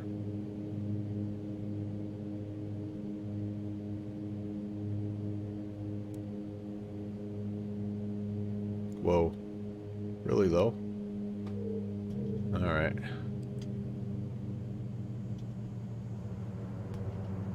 Reversers. All right, that'll work. Number 11816, where do you park? We're just going to hang a right and go to this GA area here if we could. Number 11816, make a right turn on Charlie, contact ground point niner. Right turn on Charlie and over to ground point 9 or 11816. Okay, where's Charlie? Get off the runway, you knucklehead. So I got to go through the this is runway 8. I'm going to cross basically, and I'm going to take a right on Charlie. Dang it! I was close to making Gulf 5. That'd have been kind of cool. Okay, clean up here. I should have just rolled through. Kind of making a mess of everything here.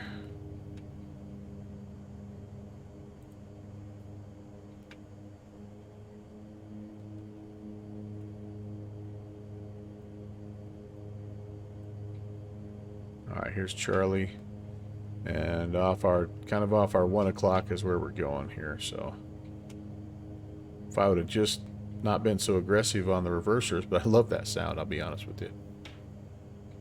Okay, get across here and call ground and find a spot to park.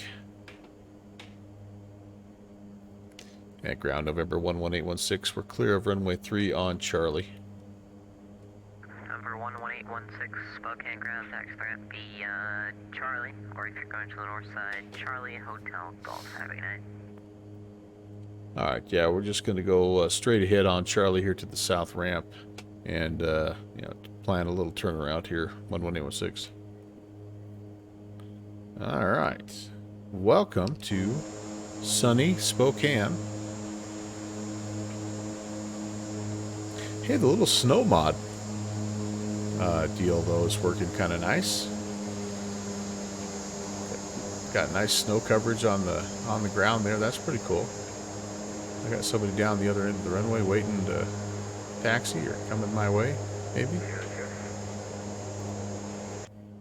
You're gonna fly second.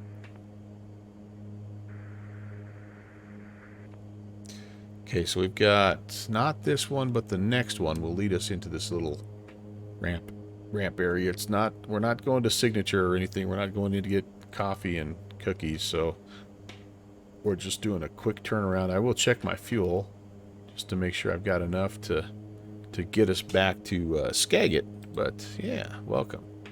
Age of Presto, what's going on? It's going good. Lost in Space. Hey, Lost in Space. Sorry, I missed your message there. I have had my absolute hands full with this plane, as expected. But yes, indeed, no cookies. Yeah, we will when we get to Skagit, man. They've got a much fancier FBO. We're just gonna meet our next passengers out here. They're gonna get trucked out here in the limo.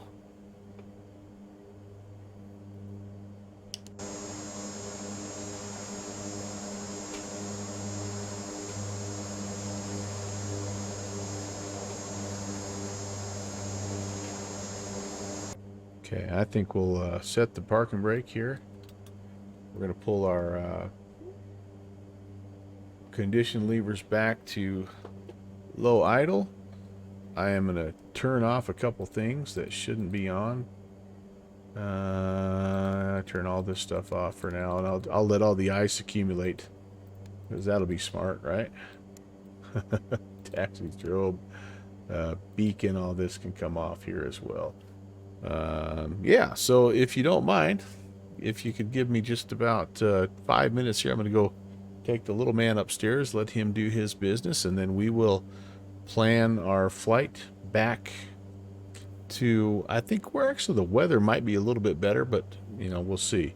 I hope it's halfway decent, because I think there's only like an RNAV approach or something in it. But anyway, we'll take care of that all in just a little bit. Talk to you in a second. 12, push and start at your discretion. Call me short of Alpha for taxi.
ground, Delta 3937, clear of runway 3 at Alpha 3.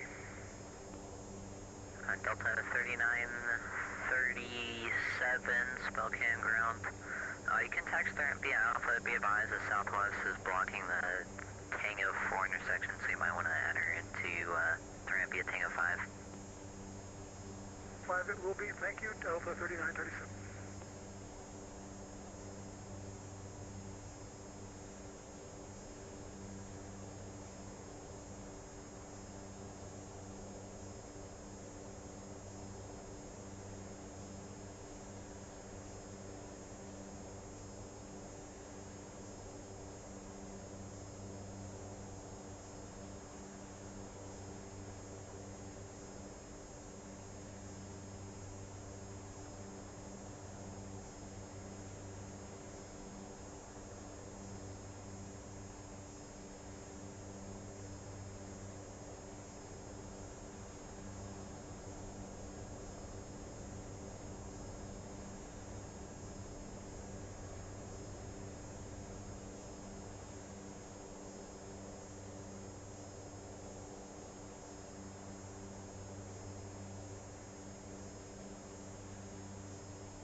Spokane ground, good afternoon, November 47 Echo November, vacated Golf 3 parking signature.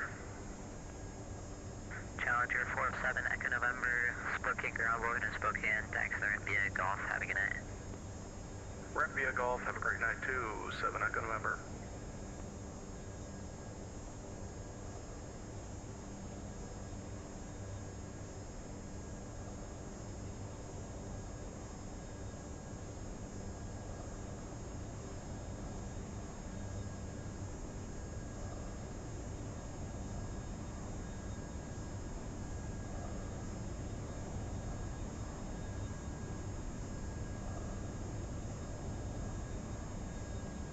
Well, guys, it's been a fun evening. I'm going to drop off here. And welcome to Macon, everybody. See ya. Thanks for coming out.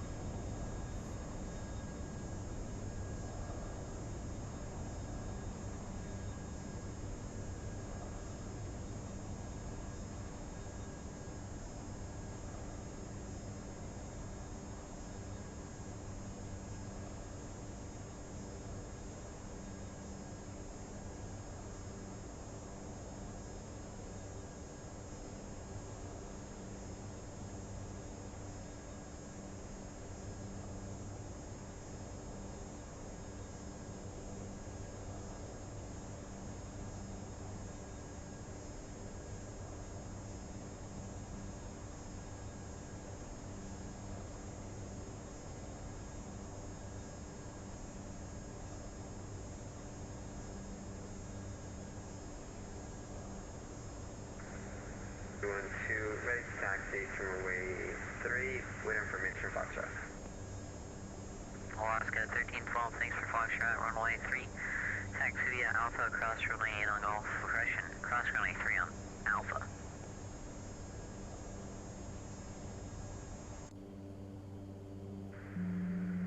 Yeah. See, things are clearing right up here in Spokane. 1312, total limits up, runway 3, Ah, taxi haha. Alpha, cross runway 8 on Alpha. All right, here's the return trip, you guys. I do kind of have a rough plan, so we don't have to go through the entire process here. Cross runway 8 and via Alpha. Darrington is Kilo Bravo Victor Sierra. And we're going to shoot the Spokane 7. Spokane 7 out to, no, it's not going to show the Spokane 7, is it? Why not? Spokane ground, good afternoon. Southwest 37. No, it's not. All right, well, take my word for it. Tango 4. Spokane. Oh, maybe I can do it this way. 1387, Maybe I can do it this Spokane way. ground, runway 3, taxi via Alpha, cross runway 8 on Alpha. Runway 3, And they taxi do via have a Alpha, departure. cross Alpha at runway 8, Southwest 1387. All right, let's see if this shows what we need here. Spokane 7. Yeah, so... All right, here you go. So the Spokane 7 departure is off of runway 3. Looks like this. We climb 030 and just get a vector for our assigned route. 6,000 feet is the top altitude for this departure. I think on the way back, you guys, I'm gonna try to file a little bit higher altitude here. So okay, we are out of here, GG, and the current time is 002. So again, give me 15 minutes or so. So 0040 240. Airspeed's probably more like 200, but anyway, that's neither here nor there. 1387, thanks. You can follow the Alaska runway 3. What is our Follow the Alaska to runway 38, Southwest 1387. BVS? Our BVS, and then what would our if we had to divert here? Arlington, Bellingham. We have lots of choices here. We'll take Arlington for now. AWO.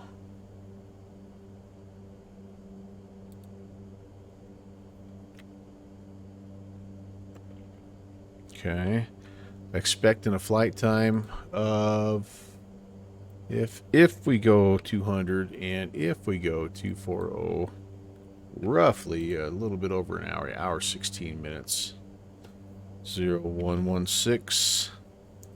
And this is, we are on the Spokane 7 to Euphoria, or whatever that is.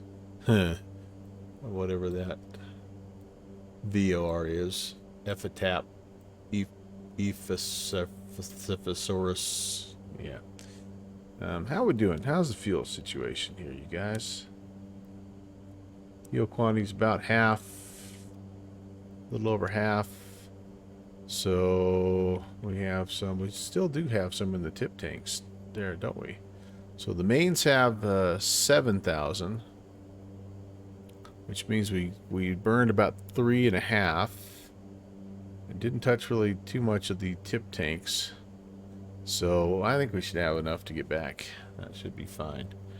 All right, let's go to, I need to file this flight plan. Okay, that is filed. Let's hop back in here. Just make sure there's nothing crazy going on with the ATIS. It is now information Foxtrot. And still the same visual conditions. Still runway 3. Still the same altimeter. 29902, runway 3. We're going to go to delivery, which is on 2755.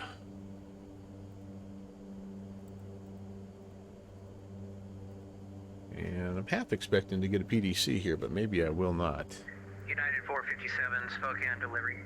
You're cleared to Denver Stapleton Airport via the Spokane 7 departure. Direct the Pullman VOR, then is filed. Maintain 6,000, expect flight level 39001. Ephrata VOR. 133.35, squawk 3516. Heading down to Denver.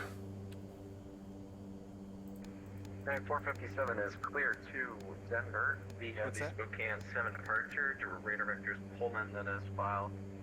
On departure, Sorry, I just hit the wrong button there. Departure 13335, squawk 351. United 457 readback is correct. Push start, pilot's discretion. Expect runway 3. Contact ground 121.9 for taxi. We have Foxtrot on board. And then I will contact ground 121.9 with Foxtrot, United 457. Yeah, delivery November 11816, information Foxtrot IFR to Skagit Regional.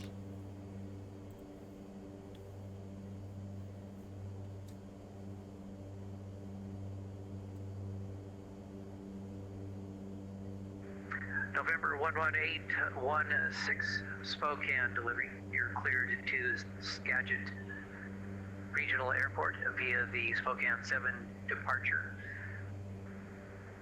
Direct the Ephrata VOR, then as filed. Maintain 6,000, expect flight level 240, 10 minutes after departure. Departure's 133.35, squawk 4662. All right, that's cleared to Skagit, and I always wondered how that was pronounced. We're going to shoot the Spokane 7 departure and radar vectors to Ephrata VOR, then is filed. Maintain 6,000, expect 240 and 10. Departures on 3335, squawking 7662, November 11816. 1816, confirm squawking 4662. My apologies, 4662, 11816. 1816, Okay. squawk readback is correct. Push to start, pilot's discretion. Expect runway 3. Contact ground 121.9 for taxi. We'll give ground a call for taxi, 11816. Turnaround time was pretty fast. I don't know what that would be. So the main thing, the most important thing, is we got the little guy outside to take care of business, if you know what I mean. Choosing. Them's my shoes. Has joined the fray here. Hello, good evening, Kevin. How the heck are you? So we're going to be heading all the way back down here. So probably back on Charlie to Gulf, all the way back down to runway 3. And yeah, I think we're ready to go. Let me just make sure. I always get ahead of myself. You guys know that. So engines are going, pressurization. We need to set that to 240. Kevin, it's been an awesome flight so far. It was really super, incredibly terrible weather. Not any way in the world that I should have taken off from Darrington, but I did. And so we're going to probably have the same kind of thing as we head back to Skagit. I always call it Skagit. Skagit. Okay. 6,000 is what we are going to fly, and 030 on the heading is set. Very Pacific Northwesty. Indeed, sir. Drobart, also, you would not leave any of the engines running for fuel bills. Well, I just told them, Drobart, that you're paying for fuel tonight, so we're all good, man. And I appreciate that, by the way. You're a generous friend.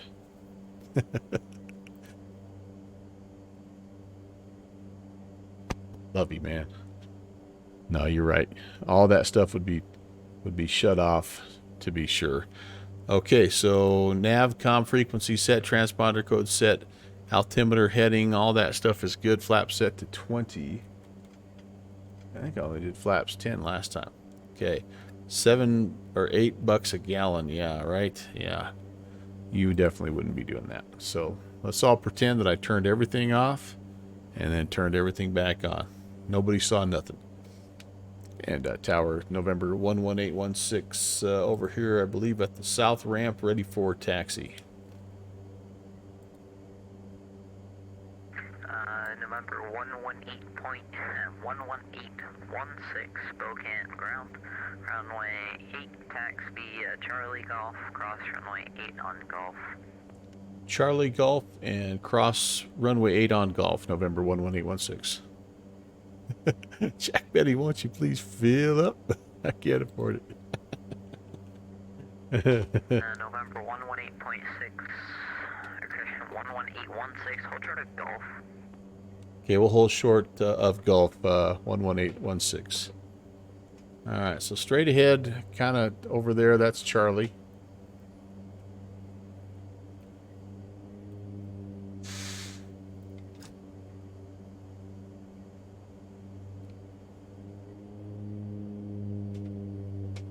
And I must have somebody coming down Golf here.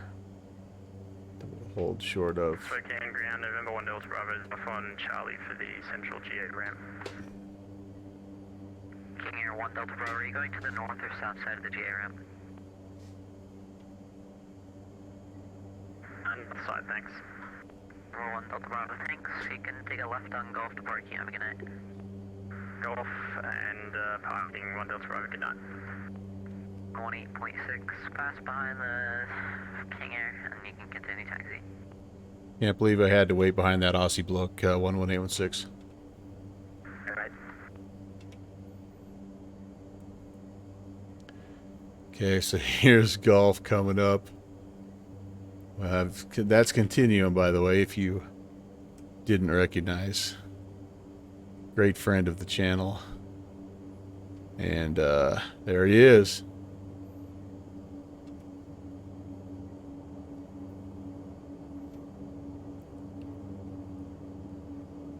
Alright, so what kind of livery do I have for that sucker? I'm pretty limited in my King Air liveries. I actually tried to get the King Air for this flight. And unfortunately my King Air, my Airfoil Labs King Air is absolutely wigging out like you wouldn't even believe. Like it just is not working. So I'm like, all right, what aircraft is similar, just as much fun to fly, if not more fun to fly? And I'm like, all right, it's this guy.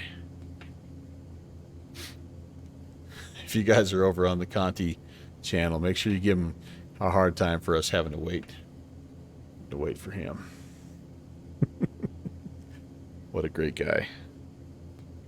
Big fan of the Continuum channel. That guy is one fantastic aviator, and just an absolutely wonderful streamer as well. Super entertaining guy, and has kind of invented the art of multiple hop streams.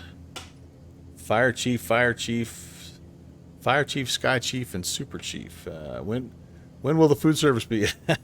Avgeek, yeah, I know, we need something. It's about dinner time.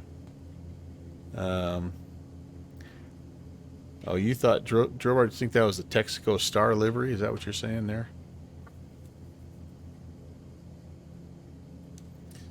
Alright, down we go. Runway 3.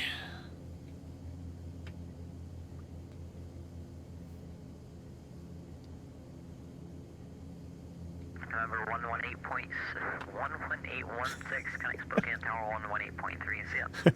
I can see why you get that call sign messed up. All right, over to tower 11816. All right, I gotta hold on for just a second here. I jumped ahead. This is approach. I need tower. 1830.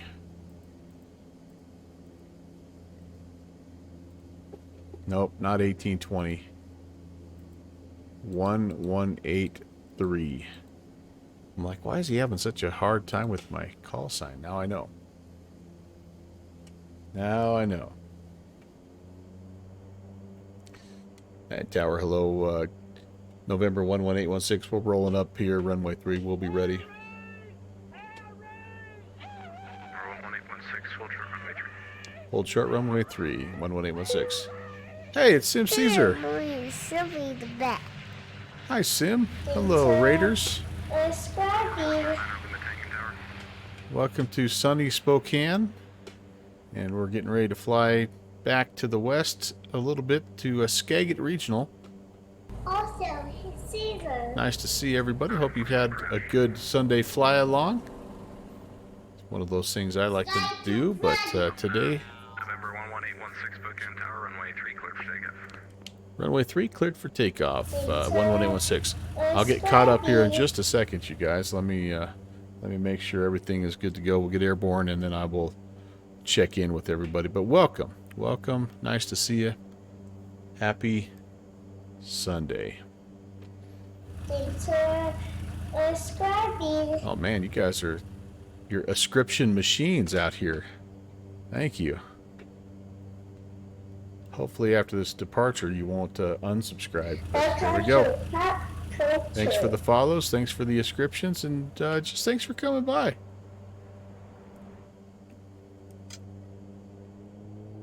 Here we go.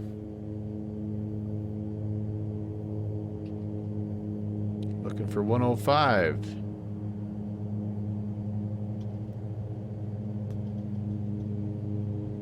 There it is. Rotación. Up, up, and away. I see a positive rate indicating. And... Whoa.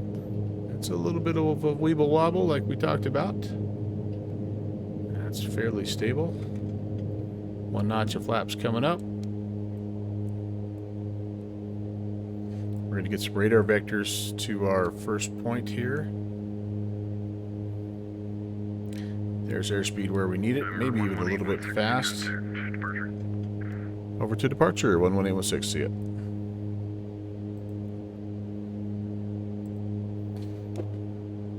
Spokane departure, hello again, November 11816, climbing 3,400. November 11816, Spokane approach radar contact, climb maintain 12000, proceed direct to Freda. 12,000 direct to Freda, 11816. All right. Alaska 1010. Can we do both here? 12 is set and armed. Let's go heading bug. Let's go vertical speed. Let's go autopilot. Let's we forgot we are needing to be in GPS mode, and that is good. And that means we need to go here. Ooh, it's turning a little bit on me. Uno momento, my friends. Oh, it kept the old route in. Oh man. All right. Well, we can at least get heading where we should be going. See if she'll turn on us here. I'll turn. Luckily for everybody involved, we've got a very simple flight plan today, but let me do this. Let's climb indicated. Yeah, we should be. All right, hang on for a second here. Some fun stuff happening currently. Okay, can we do that, please? No, we're not going to climb. Why not? Vertical speed. Let's try that again. Let's try that again. We're not wanting to do that. All right. I'm going to have to come off of autopilot just for a second. Let's get speed, vertical speed going again. And yeah, we're kind of over speeding just a little bit here. What the what? I know, right?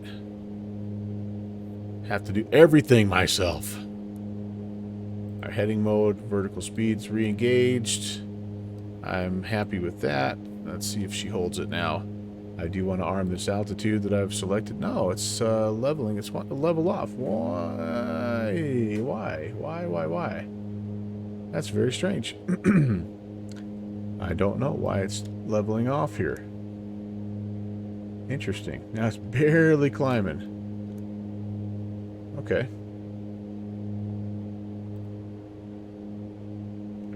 Approach Alaska 1010 is back with you, 4.8. That's really strange. I have no idea why it's doing that. 1010, Spokane. We've got mountains here, so we've got to get going up. Heading to With you. and expect vectors at It's probably because I don't have the strobe lights on. Alright, let's try this one more time. 220 on the heading for Alaska. Let's trim up, trim up, trim up, trim up. 220 Alaska 1010. Oh. Look at my,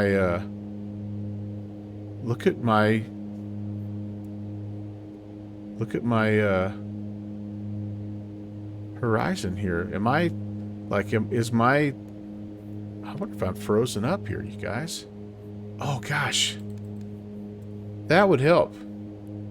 Yeah, I didn't have the pedos on. No freaking wonder. Hey, Raiders from the Sim Caesar channel, are you impressed yet? Are you happy with your with your choice? Okay, one more time here. One more time. Can we? November 11816, flight heading 230, proceed direct to Freda. All right, we're struggling a little bit here, but 230. Thanks for that heading vector, and we're direct Freda 11816. As he clearly saw that the struggle was real. All right, 2,000 feet per minute. That's a little steep right now. How about 1,000? Okay, autopilot on, vertical speed on. Now we can arm this and give it a little more juice. And then we need to keep coming to 230. We really truly are trying to go Ephrata. Holy moly cannoli. That was nearly bad. So there, and we're slowing down too much again. White arc. We did this coming out of, when we came out of Skagit, we had this issue as well. A little bit of icing, a little bit of low speed. All right, so we're just gonna have to try to level off, get on course here, and hand fly until we get some airspeed. I'm not trying not to climb now, but it is climbing. And we'll have to worry about the autopilot here in a bit. All right, trim. There's 230. Let's get it leveled off. How about this? Let's just go alt hold. November 11816, contact Seattle Center 118.62. Over to center 118.62, 11816. All right, yeah, we'll just level off. We're clear of everything right now. 11862. Transfer that, and yeah, we'll see what those guys say.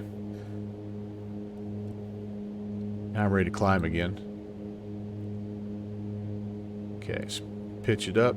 There we go. All right. Arm it. That's Seattle Center. Good evening. November 11816, 12,500 climbing. There, 11816, Seattle Center, low climbing 240. 240, 11816. All right. Well, that wasn't a very graceful departure there, you guys, but we didn't die, so we'll take that as a win. We are not vertical speeding for some reason. Trim. I could do 1,000. Bless you, buddy. There we go. Rearm that. That works kind of like that Learjet right there. Okay, anyway, let me see here. We got all kinds of people checking in. I've got an ad break starting, and so I apologize if I miss you, but you're probably telling me all along what was going on, but I just didn't have a chance to to see what was up. But all right, let me make sure I said hi to everybody. We had Peter Mooney. Hello, Peter Mooney. Sleazy does it again. Monster SD. Scotty dropping the 30-month reinscription. Thank you so much. T Miller 51, first time chatter. Hi, T Miller. Sim Caesar with a ton of raid and flaming dragon emotes. That's a pretty good 1-2 combination there, Sim. The real Tyrogoth, the first time. Oh no, welcome back, real Tyrogoth. Cold Nebo, hello, Ascended Gravity, hi. Sim Caesar gifting a sub to the real Tyrogoth. Oh, thank you, Sim. That's so nice of you. I appreciate that. We also had, let's see, who else is going on here? People saying hi. Mr. Sim Egan. Sorry, Sim Mr. Egan. Hi. Flight Level Riz. What is going on, Flight Level Riz? Continuum says good day. So we talked a little smack to Conti as he was coming in and we were going out of Spokane. I should have known better. Holy snow boots. That's right. Is it icing? Okay. Do the wings have? Yeah. How do the wings look? So I don't really know how well this model's on the outside. Let's take a look. No doubt it was icing, but it was all that pitot heat. That looks kind of cool. That looks kind of cool. Yeah, if only there was a list for this kind of stuff. Right, Av Geek Central? I have said that for years. Why in the world do I have to memorize all this stuff? It seems like a lot to memorize. Yeah, Sim Mr. Egan, where you could like go down and check it off. I am with you. I am with you. Everybody, hey, we did a level 1 hype train, so we get to do this. We get to put the level 1 hype train locomotive up, artwork courtesy of the junior first officer. A block static port. Yep. The altimeter VSI. Cold Nebo was the first to diagnose it, and then Sim Caesar has said the same thing. You guys, as usual, are on it.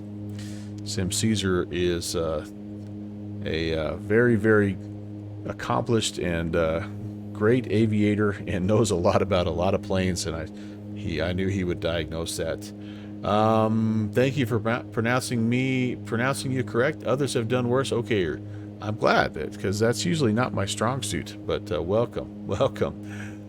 Scott Vars, first time chatter. Love X-Plane 12. Yeah, it's like if you don't have a C's, you're looking at the warp speed effect there. But anyway, that Tyrone growth, the real Tyrogoth. Yeah, that's a good name. And then Cold Nebos said, would it read cat? Okay, hold on.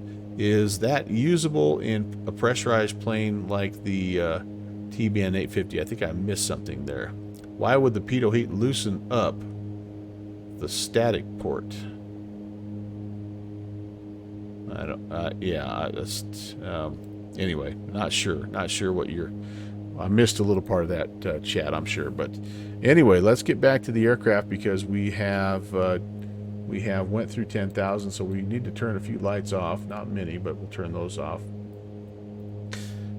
Wing de-icers, yeah, all these guys here are doing their thing, and they definitely had ice on them.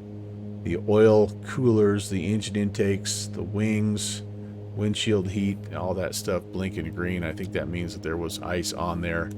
I do need to put the prop sync on. I need to turn the fuel tip tanks to auto, and then I need to check and make sure everything is green and happy. It is. We actually have even a little bit more if we want.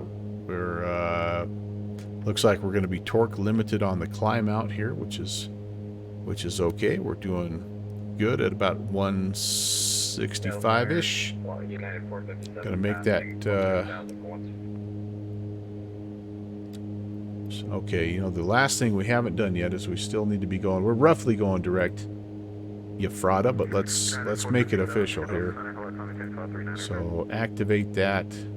We're on GPS mode now, and so that means that heading mode on GPS mode means it will track this magenta line, which works basically like nav. It's a little bit of a quirk of this plane, but you don't have the nav function with this autopilot.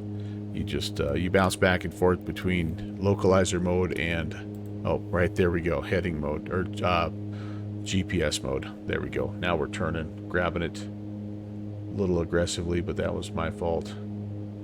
And maybe, there we go. All right, now the other issue here is that my flight plan is a little messed up, so I need to come here and let's remove that as my I might have to just take stuff out here. Actually, you know what I'm going to do is this. I'm going to set the heading bug. And we're going to track on heading mode here, and I'm just going to go back in. It'll take 2 seconds just to rebuild this flight plan. It won't be hard to do. Let's just delete the active flight plan. Let's go, we're going to go to, we're heading to Skagit, which is, or Skagit, sorry, I learned Skagit today. Bravo Victor Sierra, Skagit Regional, and basically that's it. We're going Ephrata to Skagit, and then when we get to Skagit, I think we're going to shoot the, at least right now, we're going to shoot the runway 29er approach, RNAV 29er LPV. Here's what this looks like into Skagit. R9er GPS. And we may need every bit of this because the weather up here has been a little bit crazy. So we'll be looking for Keurig or possibly Opix as our initial points here. Keurig, I'm thinking, is going to be the choice. No, how about not? How about PAE? Oh, does it want us to... I guess I could do Barkle. Barkle takes me... Oh, there's some terrain there. That's why. That's why. All right. Yeah, we are going to take Pain because it takes us down and around some terrain. I see what they're doing here, guys. So the Pain VOR is down here, but you can see we've got all this mountainous terrain here. So this little RNAV approach kind of shoots the gap here. Pain to Barkle to Keurig to Opix, Toxie, Ikari. Keurig will need to be down 4,300. We'll rebrief that here when we get a little bit closer. Moses Lake ahead. Drobart reports. The manual says the alt static in the back of the plane. Oops, the alt static in the back of the plane. There's also a drain in the floor next to the emergency gear. Okay, we're about to break out here. That's awesome. Okay, back to GPS mode here. Hopefully we won't have to correct too badly. Maybe a little bit. Looks like turning right just a little bit. 3545, Southwest 1387. All right.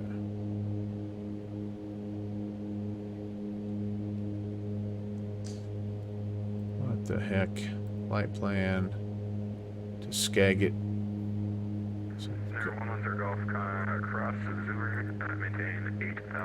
Looks like we've got a discontinuity after a Frada there, but we'll just enter direct. There's a static port heat switch next to the pitot heat.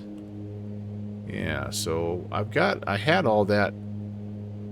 I thought I had all that turned on, but obviously you guys saw I did not have the pitot turned on for whatever reason. But anyway, guys, good evening for Discord video check. Yep. Hello. So anyway, yeah. When we get on the ground, it'll be interesting to see if any failures fixed during the flight. Yeah, no, that was just it. Cold Nebo, just pilot incompetence. So. All right. Sticking outside view. Finally breaking out.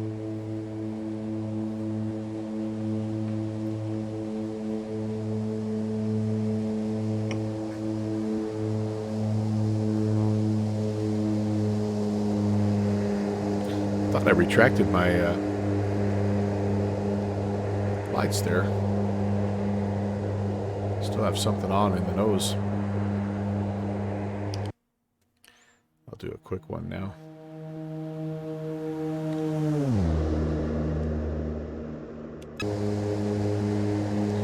Aviate Central, that's a great... oh, man, what's going on with the sun?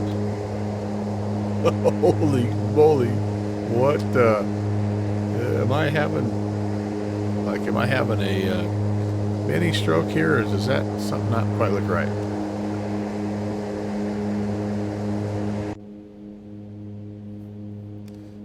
Yeah. Nope. I don't know about the the failures. All right, so I have landing lights. Oh gosh, I turned them on instead of off. I didn't retract them. I turned them on. What did I have them? Maybe I had them on off. I probably had them on off, and then I extended. I panicked a little bit. I'm gonna be honest with you.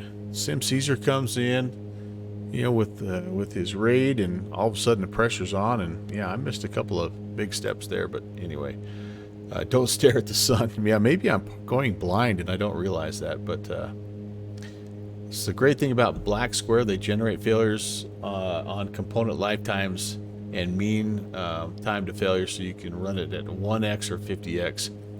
Yeah, so I'm sure that there's a reality expansion pack for this plane. Looks perfectly normal. Oh yeah, there we go. We're good. Very good. See? White dot. It's PAX, Sim Caesar. No. Is this what the PI stands for? Magnum pilot incompetence. Excuse me, pilot incompetence. It surely is with me. But again, it's success is measured in different metrics for different people, and for me, just to get up in the air and not go crashy, I'll take that. I will take that. But one of the things in the checklist that you shouldn't miss is turning pitot heat on when you're lining up. Alright, so speaking of, we're at cruise. Engine sync is on. Altimeter is set to standard. Flaps are confirmed up, and gear obviously is up. Everything is green and happy here. And we're making pretty good progress. Looks like we're fighting probably a little bit of a headwind. Yeah, 15 knots, that's not horrible. But I would say climbing up to 240 was a good thing because it gets us out of the muckety-muck. And yeah, a little bit out of the visible moisture anyway. I'm still leaving everything on as far as anti-icing, just because it's showing that it's still still being needed. I still have this failures down here, so left SQR and right SQR failures. So that's this guy here. And I thought it said to turn it off once you have it once you have the engines going, but maybe that's not. Yep, sure enough, it didn't like that. That's part of my checklist. I need to maybe dive into a little bit more. But like most aircraft, I just don't fly it regularly enough to learn it in any kind of depth. And so, anyway, you know, what the heck. Yeah, Reality XP will definitely do that stuff, and I can't imagine there's not a Reality XP for this plane. This is such a cult favorite that, yeah. So what is this so-called checklist? No idea, because I don't have one. Just it's all right up here, buddy. Sim Caesar, how did the you were in Germany tonight? Sim Caesar and crew doing your fly along. I'm assuming this is still part of your world tour that you're doing. What a great idea, by the way. And I have not been able to catch as many of those as I had hoped, but Germany is an awesome place to fly. I've done some VFR there myself, and I hope you had a good flight. Hope your weekend was good. And I hope you have President's Day off. 25, was it 61 for 330? This plane does have, now that I remember it, little VAT sim in Europe. Yeah, especially when you're VFR, right? It's like, But it's fun flying over there, no doubt about that. No Mail Monday, that's right, Joe Bart. So you get to enjoy the day. You don't have to worry about getting any bills. Life is good. But as I remember it, the documentation for this plane actually is pretty good. So, all right. Well, here we are back in the air. Let's take a look. You know, we haven't really did any Volanta stocking yet. How about our first landing? 1.94 Gs. Yeah, maybe a little bit firmer than I like. I like it about 1.5.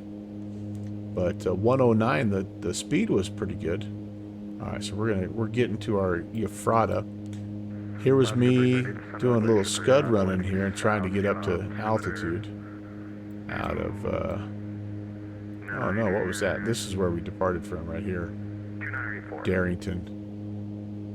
Beautiful spot, boy. Challenging weather today. But yeah, hopefully you guys got in on the event. What a cool event, by the way, the Hidden Getaways event. All over the country today, these little airports like Spokane where you can fly into. And what a cool idea. Really cool idea. Okay, I'm gonna say that we're gonna go about 270 here, guys, and we're gonna just let's go to heading mode for just a second. And I'm actually gonna I think I could just activate the approach here. Air 11816, clear deck, the field. All right, direct the field, 11816. Okay, so we should be going direct. Actually, we're going to go Payne. And center November 11816, a question. Take us 11816. Might be too early, but we would like to request the RNAV runway 29er into Burlington, and or to Skagit from the Payne VOR, if possible. Contact center 128.3. Might be a little far south, but it would be fun to fly this entire route. Top of drop is here, so it keeps us off the hillsides and gives us time to kind of work in case. November 11816, you said you want Payne VOR, Yeah, Payne VOR as our initial into the RNAV for 29er. Scott Vars, yep, that's what we're talking to right now. We're on the VATSIM network talking to VATSIM ATC, and absolutely. Roger, cleared to Skagit via present position, direct the Payne VOR, maintain file 240. All right, clear direct Skagit via the Payne VOR, November 11816. Appreciate it. All right, Tyragoth got a shower, and oh, you hosted. Oh man, heck yeah, that's awesome. That's awesome. Well, good enough. Good enough. Yep. So Scott, all you need is the good old-fashioned X-Pilot client. Whoops. This guy right here. This is your connection. You need Sim Connect also, and. Oh yeah, if you don't have a VATSIM account and all that stuff, there's a little bit of a test you have to take, but it's not too bad from what I hear. And yeah, it's Sim Connect. So Sim Connect, maybe you only need Sim Connect to run your things like Navigraph charts and stuff. Sim Connect is.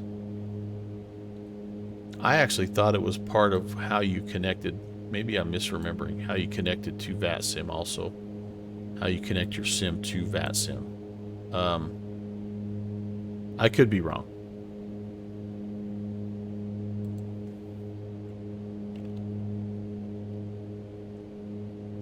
It might only be... No, it is. Yeah, SIM Connect.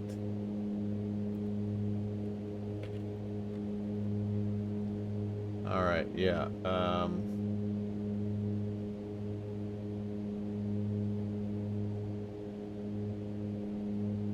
I guess I've just used it for so many things that I assumed it was part of what you needed for to be on the VATSIM network, but I maybe not. I don't know. Can anybody confirm that? SimConnect is for Navigraph. Okay, okay. Scott Var's already did the test. He's good to go. He's good to go. Yep, yep, yep.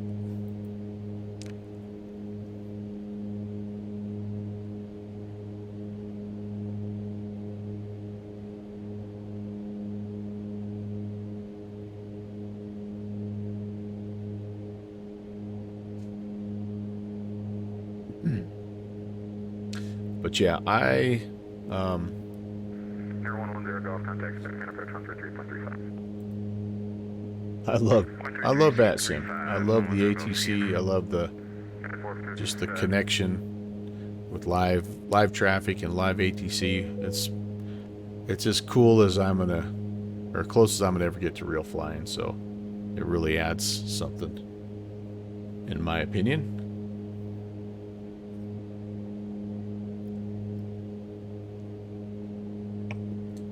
There's other networks as well, though. I know IVAO is another network that's similar to VATSIM. From what I understand, it works just about the same, and it's maybe used in Europe a little bit more than VATSIM. But and then we also have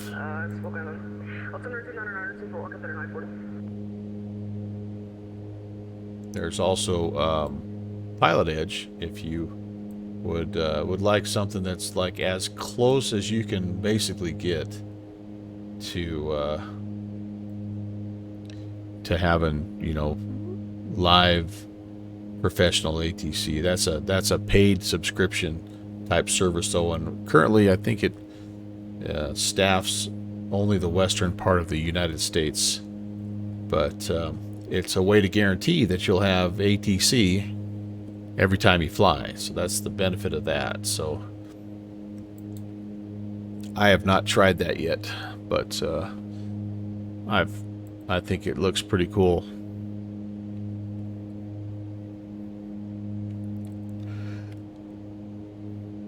Might be time for another outside view, you guys.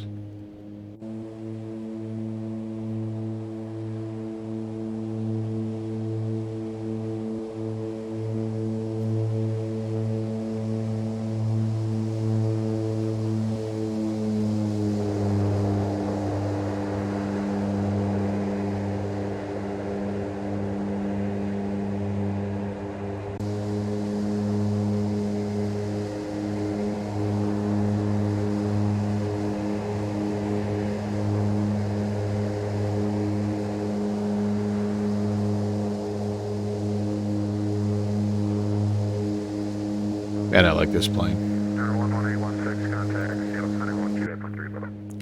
28.3, 11816, see it. Aircon 588, leave my space to the north, Vancouver's offline, our research terminated, frequency pickup. Center, good evening, November 11816 at 240. November 11816, yes sir, welcome. If you weren't so binded in your real life job, I'd love to get into VATSIM and Pilot Edge. Yeah. It is. It's a whole new dimension. And I did plenty of the offline flying when I was first doing, you know, flight sim, and that's fun. But as soon as I saw that first aircraft that was flying by me one night and listening to him talk to ATC, I'm like, oh yeah, that's a whole new level. That's a whole new level. I wonder if this is supposed to be icing. Like visible icing, I wonder.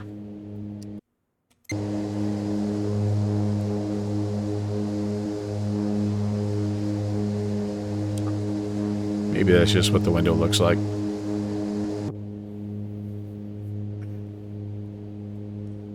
Yeah, once you realize that everybody that you see on your TCAS screen or taxiing around an airport or something like that's a real person doing it live. I mean, it just does it. It adds that realism to it, and it's part of why you can just keep coming back to, flight sim. And even though it feels like, from the outside, oh, you just flying that same plane and that same route or something like that, but it's new every time because it's different weather, different time of day, different traffic, different ATC. I mean, like literally it's never the same. I could fly this same flight, I could go back and restart it here in an hour and it'd be a different flight. It's just one of those things that just never gets old. I don't know. Maybe I'm crazy. I don't know. All right, so since we are cleared on this RNAV, let's brief it a little bit so we know what we're doing. We kind of screwed the departure up. So we're going to hit Payne, and we're going to be out on a 355, 14 miles, 14 and a half to Barkle. That's the actual initial fix. I probably could have taken that as my initial fix, but that's okay. That's only 15 miles. It helps us kind of get, 5,000 feet is roughly where we should be there. Then we head out to Keurig. It looks like they want us at 4,300. And we're going to step down to 35 at Angle, and we'll be at a 305. Then to Opixie, we go down to 3,000, and that's when we should pick up the glide path here. That's 9 miles out. So that's what we're going to be doing here. If we do go missed, we're going to climb 4,000 to Salco. Looks like Salco is just basically straight out. So 4,000 direct Salco and hold. You might have to do an incline hold to do that. So that looks good. Decision, if we're LPV, the decision height's 377. Yep, 377. And what is our field elevation? Oh, pretty low, 145. All right, good enough. Then we might as well take a peek here.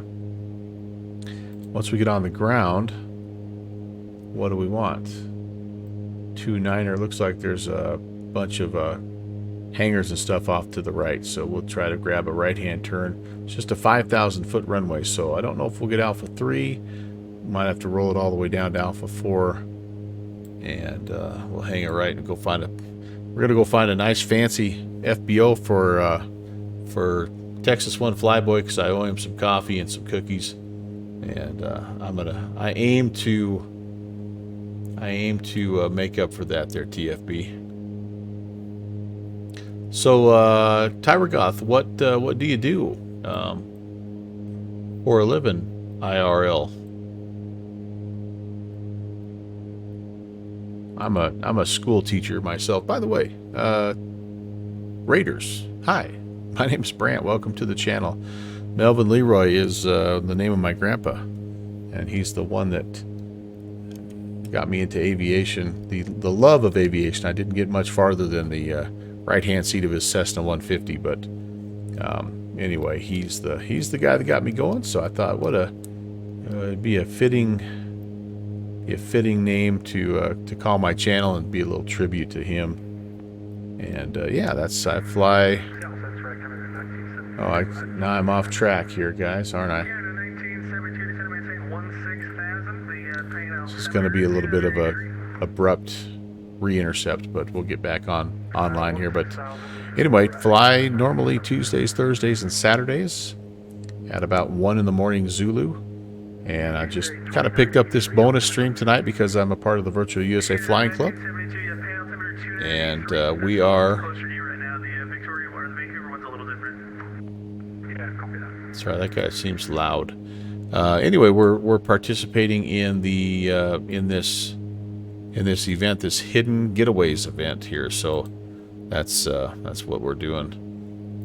I'm kind of in the background. You probably can't hear it, but I'm monitoring our Discord channel, our Virtual USA Flying Club Discord channel. And anyway, that's what's going on. You are a software engineer, and they call the position a solution architect now. Ah, very cool. Just more responsibility. So you didn't get a raise. You got a different title. Nice. Nice. They do things the same way where you live as where I live, I see. I can't say if I'm crazy or not, but wait a second. Why was that? I don't know why that was blocked. So I can't say if you're crazy or not, but can confirm each flight's individual human-to-human interaction, contrary to the static human PC. Yeah, that's why, I think it's really interesting. Tyra Gothan, you might have the crazy part, that might be. My bot sometimes is really oversensitive, but, sure enough, the term "you're crazy," yeah. And so as a software engineer, you may have a different take on this, but I'm very curious to see what the world of AI is growing, exponentially, and I know that that's already creeping in. Well, it's actually not just creeping in; it's already a part of flight sim because we've got all kinds of AI generated ATC, and but it really is getting better and better and better. And I wonder if there's going to be a time here in the near future where you're not going to necessarily know if you're talking to a real ATC or a bot. I know there's been some conversation about it, like in real life. Could it potentially help with the ATC shortage? I don't know. It's very, very interesting. You've got in trouble for AI before. Gotcha. Geek Central, yeah, I like it has its place, it really does, but I'm curious to see what the impact ends up being in the world of aviation, or just even in flight sim. Could an AI bot be your clearance delivery person? I don't know. It's interesting to think about. You wouldn't think you'd want some AI bot, controlling approach or anything like that, right? But I don't know, maybe the way that computers are advancing, maybe it's going to be possible. I don't know. It'll be interesting.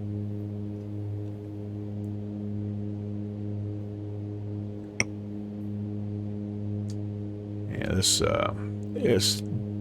looks kind of weird. I think we're going to get about a halfway pretty sunset as we make our way in. What do we have? About 20 minutes? November 11816, and a pilot's discretion maintain 12,000, paying out 702, Pilot's discretion 12,000, 2983, 11816.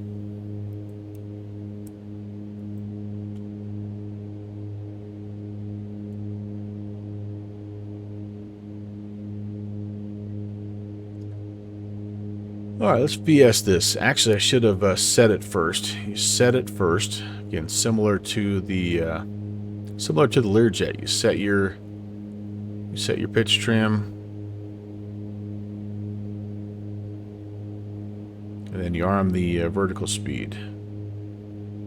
So about 1,500 or so would do it, I think. Yeah, there we go. We'll set the VS. Arm the VS, I should say. And we will also arm the altitude, 12,000 on our way down.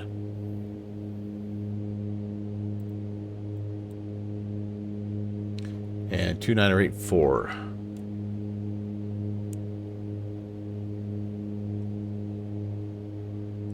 Set.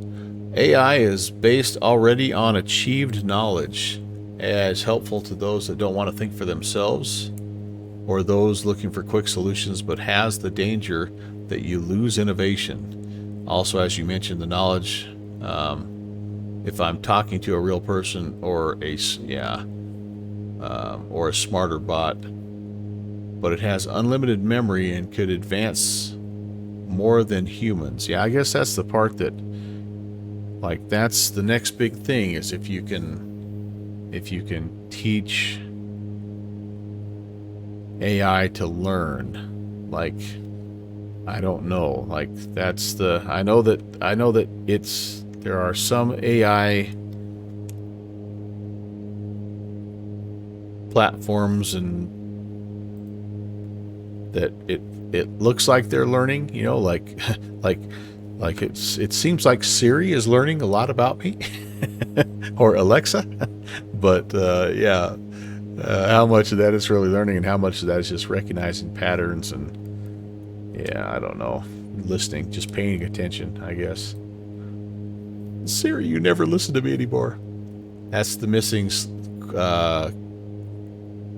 slash dangerous part. Yep. As soon as AI starts to learn, what will the conclusion be? Yeah, no doubt about that. No doubt about it. Because it'll be based a lot on the programmer's definition of learning.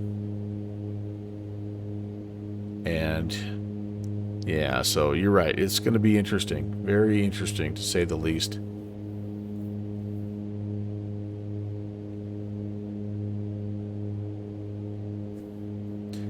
Getting maybe a little quick here, so pull back on the torque.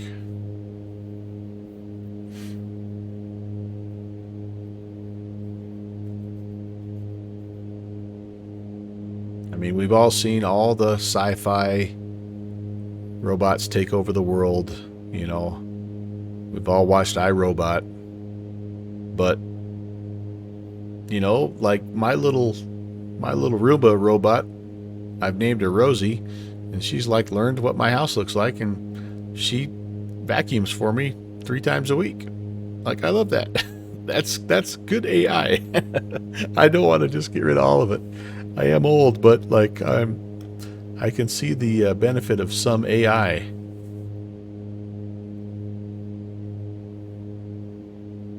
And vehicles, right? Vehicles are safer now because computers and machines and those things help build them, and they're more consistent in their construction methods. And I don't know, it's like I say, just a super interesting topic to me.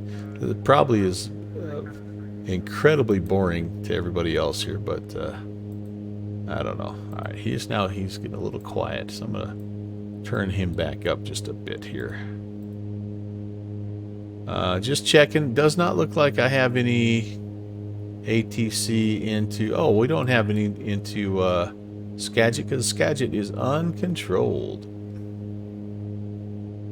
Skagit is also called Burlington Mountain, by the way. That's why the B... I wondered about why the BVS.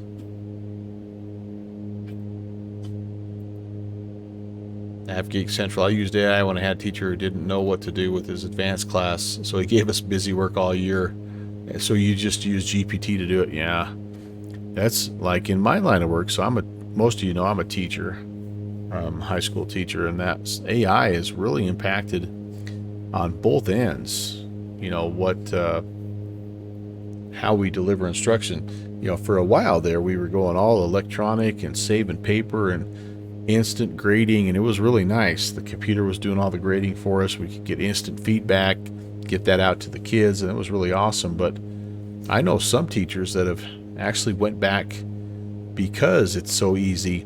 There's so many ways to use resources to help, you know, on your assignments or on your assessments. Like a lot of teachers have started going back to paper pencil. 2615 11816. We'll see you.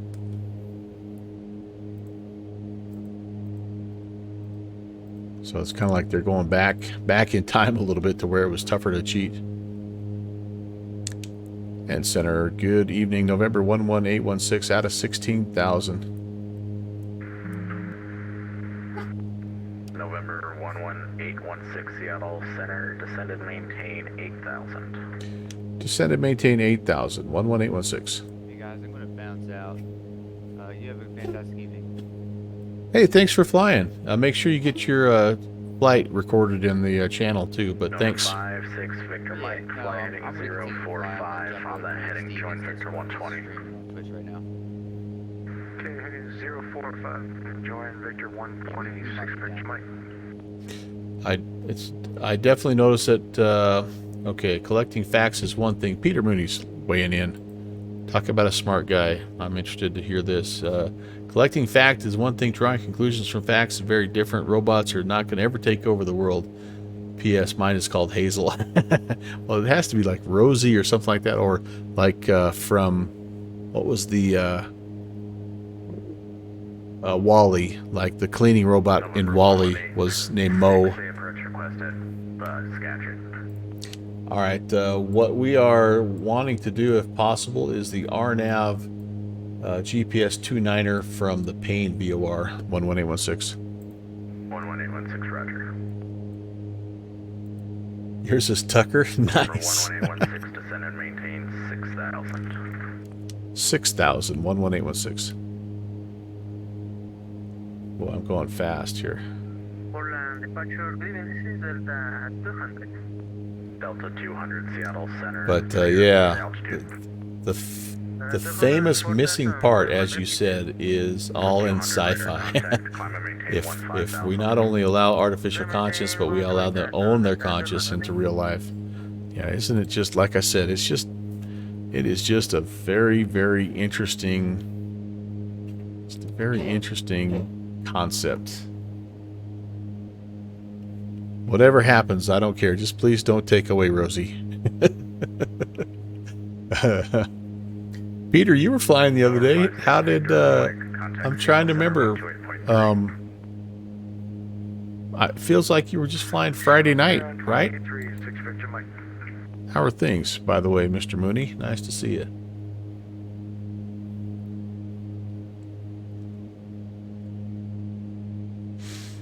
Delta 200, clear turn Chisholm. All right, I see where we're at here. We're heading to Payne. I don't think we're going to be quite at 5,000. That's okay. We don't need to be quite at 5,000 at Payne. Have to be above 5 at Barkle. Oh, the FNO. Yeah, man. Life is good. Yeah. Doing good. You know, my wife is out right now with a friend watching a movie. And got the little guy next to me here that just chilling. And so I've got a fresh cup of tea. Gonna go have a little something to eat here in a bit, but yeah, I get a little bonus flight in, hanging out with you guys. It's never a bad thing. Got Monday off, tomorrow off, so it's like life is great. Tucker the Sucker, that's a really good name. Rosie might end up saying, "Vacuum yourself, I'm taking over the world." Well, she does have a voice. Like, that's why we didn't name her Mo, because it's got a female voice. And I'm like, all right, you know, Rosie's got to be. All right, this is how you turn the lights on, by the way, guys, not like I did. So that's all on. I'm going to check. I've got a list somewhere here. So cabin altitude, I got to set that now for the field so you guys don't have your ears popping to death here. And we can't go all the way down, but we can crank it down to like 13 or something. That's as far down as we can go right there. Fuel transfer switches from the tip tanks need to come off. We need to come out of prop sync. Anti-ice is on. We are looking for... However, 11816, cross the Payne VOR at or above 5,000, cleared RNAV, runway 29 into Skagit Regional. Cross the Payne VOR at or above 5,000 and cleared for the RNAV 29er approach into Skagit 11816. Delta 200, contact Seattle Center 135. I am horrible, by the way, at RNAV approaches. And I don't honestly know. I think I have to leave it on GNSS mode. I have to leave this on GPS mode. As soon as we turn on Payne, I think I can arm the approach. I probably could arm the approach right now, but we'll wait till we turn on to Payne. And then buckle up, boys and girls. Speed's not too bad. Again, I can start... flap speed's 175. That's also gear speed. I'm going to look to... There we go. There's our turn. I'm going to arm the approach here. We're going to see what happens. I should have vertical profile. Lord only knows where.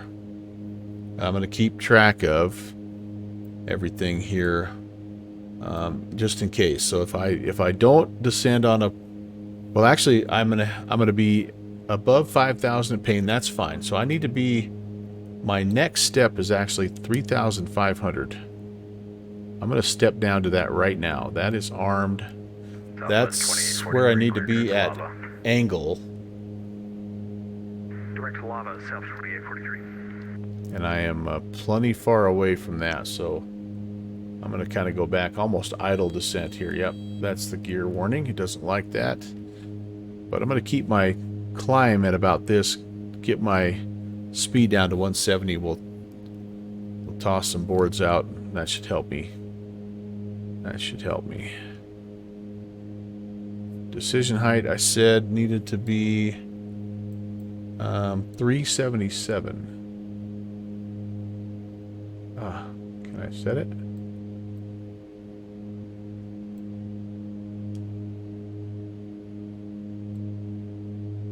Set it there and set it there roughly. I think, okay, that's good. So we're overpaying at 6,200. That is good.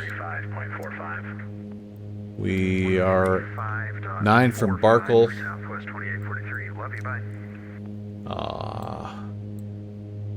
We don't really have to get too crazy. We can even be above 5,000 at Barkle. So maybe what I'm going to do here is we get to 5, I'm going to level off. My airspeed is down where I need it to be now. So that's good. Do I have any ground contact yet? That'd be a big negatory. Cowboy. Alright, 5,000. I'm going to push Alt Hold. And then we'll step down just manually. That'll work. We'll step down manually to 3,000. That's Opixie. That's where we should grab the GNSS, the GPS glide slope here. Okay. Try to hold my speed at about 175-ish or so. Yeah, that looks fine. 6 miles. 6 miles to Barkle. Then we're down to 4,300 at Carrick. 35 at Angle and 3,000 at Opixie. And I'm just going to kind of set about a 3-degree descent there, about 1,000 feet or so per minute. That should be just fine. And with any luck, what is the METAR TAF saying? United 737, ready to go, 16 left. At Bravo Victor Sierra. 737, runway 16 left, clear for takeoff. Let's see what they're saying. Oh, VFR once we get down.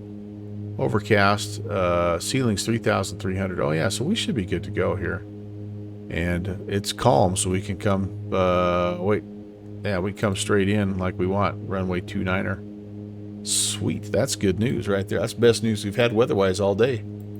Heading out, all right, Tyra Goth, great talking to you, man. Nice to meet you, and I hope you can come by later on. Yes, the Flaming Dragon was made by a friend of mine, Jeffrey Beckers from Gemma Studio, and all the rest of the stuff, most of it is made by my grandson. So he made me that heart a while back, so it's kind of part of the thing. But anyway, have a great night, and we'll talk to you soon.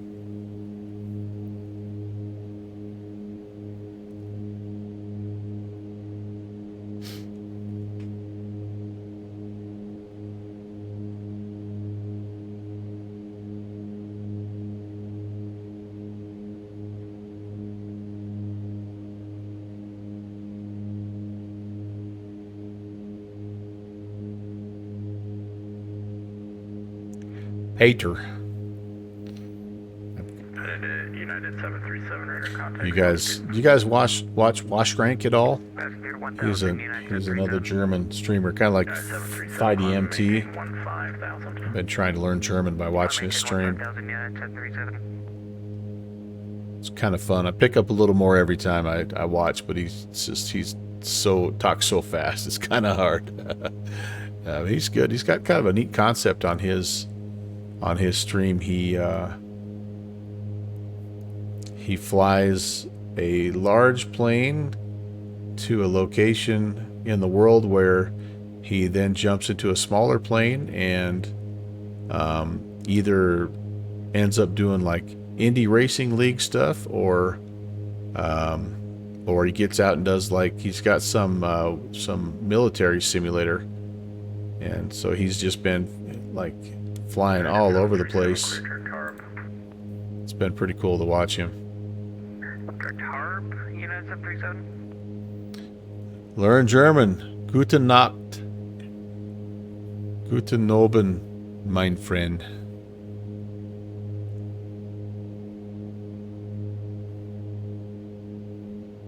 I know just a little bit.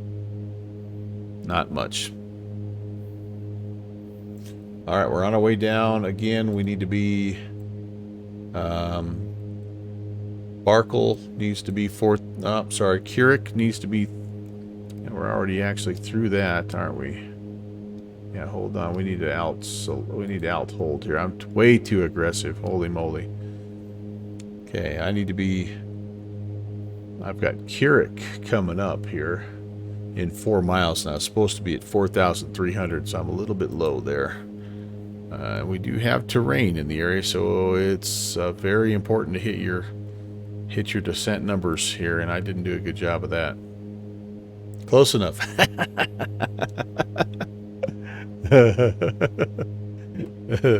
Thanks for not judging me too harshly.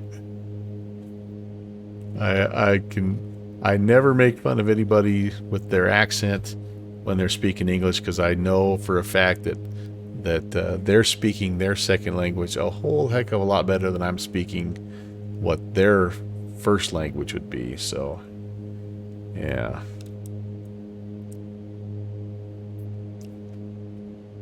I would love to learn a little more German. I'd love to learn some Italian. I'd love to learn, you know, some more French, all that stuff. But, yeah, doggone day job keeps me busy. Okay, making that turn here at Keurig. 3,500 is our next step.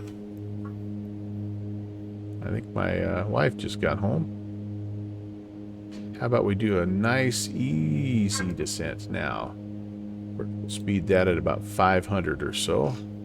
I do have a notch of flaps out right now. I have not. Yeah.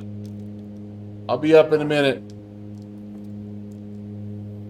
Oh, technically 3 minutes and 50 seconds, but all right, we're making that turn. 1816, no traffic observed between you and the Skagit Regional Airport.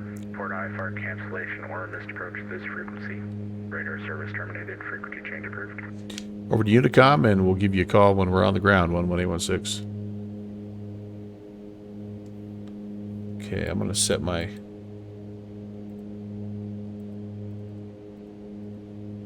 comms. I need 291 for the missed approach, if I need it. There that is.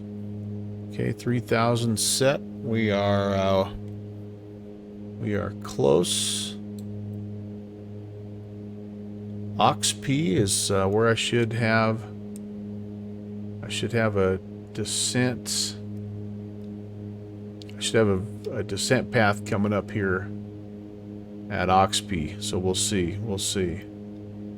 And it does look like I've grabbed it. I'm over OXP now, and I'm heading down, so that's good. So I'm on a 10-mile final. Skagit traffic, November 11816, 10-mile final, runway 29er, Skagit traffic. Okay, that's nice. We're expecting to pop out here at 2,300. And our decision height is 380-ish, 379-ish. Ooh, I'm overspeeding my flaps here a little bit. Yep. If I go missed, I climb straight ahead to 4,000. I've got the heading bug set. And set my altitude to 4. There's a little ground contact. That's good. Ah, we're breaking out. That's nice. It is VFR here at Skagit, so it's nice to come out of the clear. And this is a lighted field, so Looking for some medium intensity. Looks like we maybe have something up here. Oops. Coming off. Didn't mean to come off the autopilot quite so soon, but that's okay. We're all right. Got the beacon. Did not have I have the runway. Yeah, I've got the runway.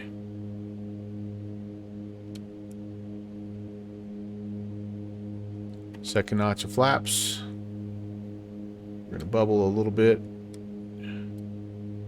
Okay, 140 is my approach speed. Looks like maybe I've slid to the left just a little bit there. Oh, maybe not. We actually were right on it. Look at that beautiful Pacific Ocean sight right there. That's kind of cool.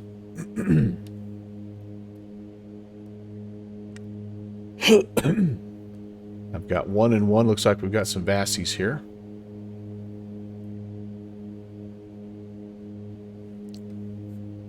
Gears coming down.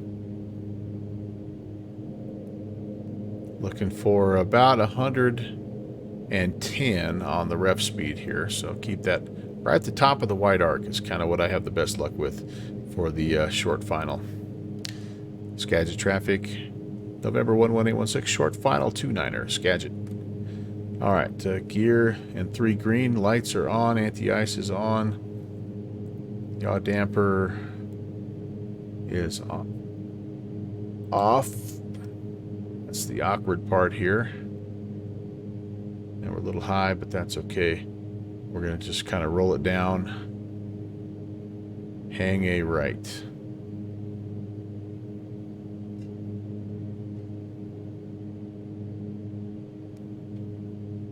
See if we can just settle back into the glide path here at the end. There, that's not too bad. A little bit aggressive, but that'll work though.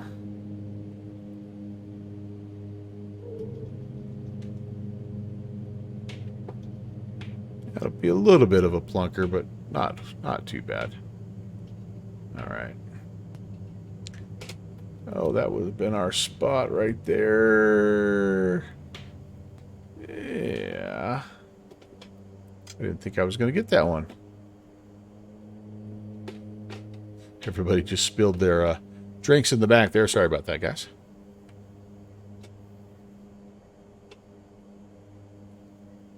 That's Skagit traffic. November 11816 is clear. 29er. Skagit. Ha ha ha. All right. We're here, guys. Welcome. Skagit Regional.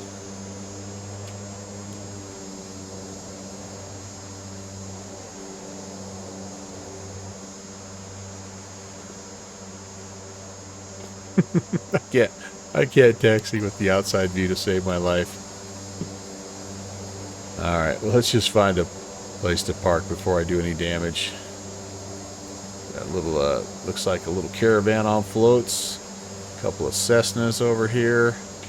Could get a little fuel if I want. I'm making some good vapor trails, that's all I know.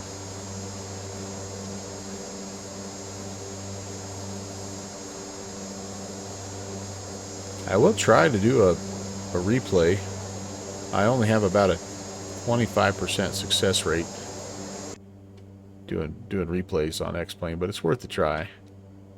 It was kind of a pretty approach. All right, down we go. Let's get her shut down, then we'll try a replay and we'll call it good. All right, bring this guy back to taxi for just a moment. Flaps are cleaned up.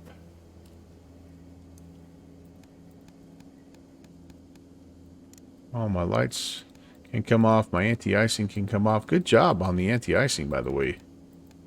Those things worked pretty well. I do think I picked up a little bit as we headed out, but you know, that's to be expected. Yeah, I think I can go ahead and go to idle cutoff now. Oh, actually, what I have to do is this. I have to pull on the stop.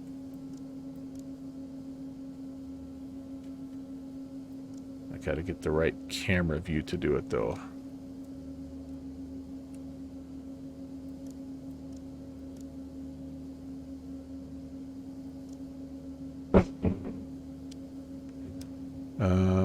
Why is that not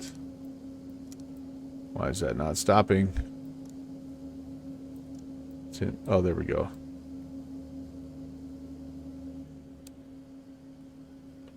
There we go. Stop number 2. Wind it down. And number 1.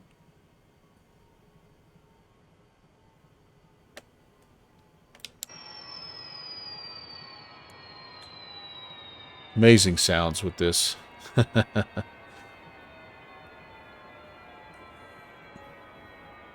Oxpee. Oxpee. Yeah, no one likes Oxpee. I think one of the best propeller wind downs in the game too. Like there's no skipped frames there, man. It's all the way down. That's just delicious right there. Okay, back inside we go. And the last little bit of the shutoff here, fuel valves are off. We need the inverters off. Generators can be turned off as well, and the battery can be turned off, and that will do it for us. Why don't we go see? Here's the dangerous part here. Let's see if we can do a little replay. Nope. Darn it. Oh, maybe. So the key, I think, is you do this for a minute. Oh, nope. Rats. Oh, well, it was worth a try. It was worth a try. All right, let's cue the outro, shall we? Thanks for watching my papa. So, yeah, really appreciate you guys coming in and hanging out tonight. It was a wonderful flight, a bonus flight. I never take those for granted. And I also don't take for granted the fact that it's a weekend and a Sunday evening, as a matter of fact, and you guys came in and spent some time with me. So that means a lot to me. Thank you very much. Some big thank yous. Simmer, Mr. Egan for the 100 bits. The thanks for the follow. Real Tyragoth, Texas One Flyboy. Thank you for your gifted sub. I think I missed that one. Your gifted description to Peter Mooney. Sim Caesar gifted a sub to the Real Tyragoth.